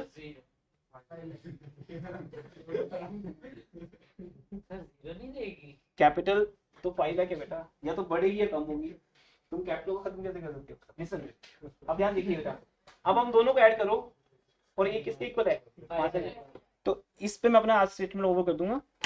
अभी 2 ही ट्रांजैक्शन हुई हैं, आपके सामने 20 ट्रांजैक्शन आएंगी, ये पूरे चैप्टर की ट्रांजैक्शन हैं, ध्यान दीजिए। यहाँ पे क्या कहा जाता है, बिजनेस के पास जितनी कैपिटल है उसके बराबर ही बिजनेस के पास एसेट्स हैं, या दूसरे तरीके से बोलूं, बिजनेस के पास जितनी भी एसेट्स हैं कैश फॉर्म में और फर्नीचर फॉर्म में, वो पैसा 2 लोगों से आता है। मैं बार बार बोल रहा हूँ, 2 लोग, एक लायबिलिटी वाले बाहर वाले और एक घर के कैपिटल। अभी बाहर वालों ने कोई पैसा दिया नहीं आपके सामने, मैंने कोई लोन लिया अभी तक, नहीं सर। कोई सर्विस ली किसी से, पैसे ना दिए हो, है ही नहीं कुछ, आपके सामने आएगा जब आएगा। जो बनेगा आपके सामने गर्मा गर्म बनेगा हमारी अपनी एग्जाम्पल से। फिर आपके वो क्वेश्चन जो आपको देंगे असाइनमेंट्स वो आपको करनी है। तो अभी तक लायबिलिटी क्रिएट नहीं हुई, इसका मतलब बिजनेस के पास जितनी भी एसेट्स हैं वो पैसा एक ही बंदे से आया जिसका नाम है कैपिटल राम। अब जैसे जैसे ट्रांजैक्शन होती जाएंगी उसका इंपैक्ट किसके ऊपर आता रहेगा? दोनों नींद आती है वजह ज्यादा आ रही, मुझे बोलना पड़ेगा। एसेट्स के ऊपर आएगा इफेक्ट या लायबिलिटीज पे या कैपिटल पे, इन तीनों में से किसी एक पे, दो पे या तीनों पे। आप देखोगे कल परसों जब आओगे द्वारा, कुछ ट्रांजैक्शन ऐसी होती हैं जिसका इंपैक्ट तीनों पे आता है, किसी का दो पे आता है, लेकिन हर बार इक्वेशन इक्वल हो जाएगी, left side will be equal to right. ठीक है जी, यहाँ पे क्लास को बोलते हैं। एक मिनट के लिए बात सुन लीजिए बेटा, लिसन, एक मिनट। कल ट्यूसडे बैच है, इवनिंग में 6:15 पे होता है, 6:15, और कल मैं एक बहुत ही इंपॉर्टेंट टॉपिक स्टार्ट कर रहा हूँ, ट्रेड डिस्काउंट, कैश डिस्काउंट। तो जिन लोगों को करना है मंडे बैच वाले भी आ सकते हैं, trade discount and cash discount.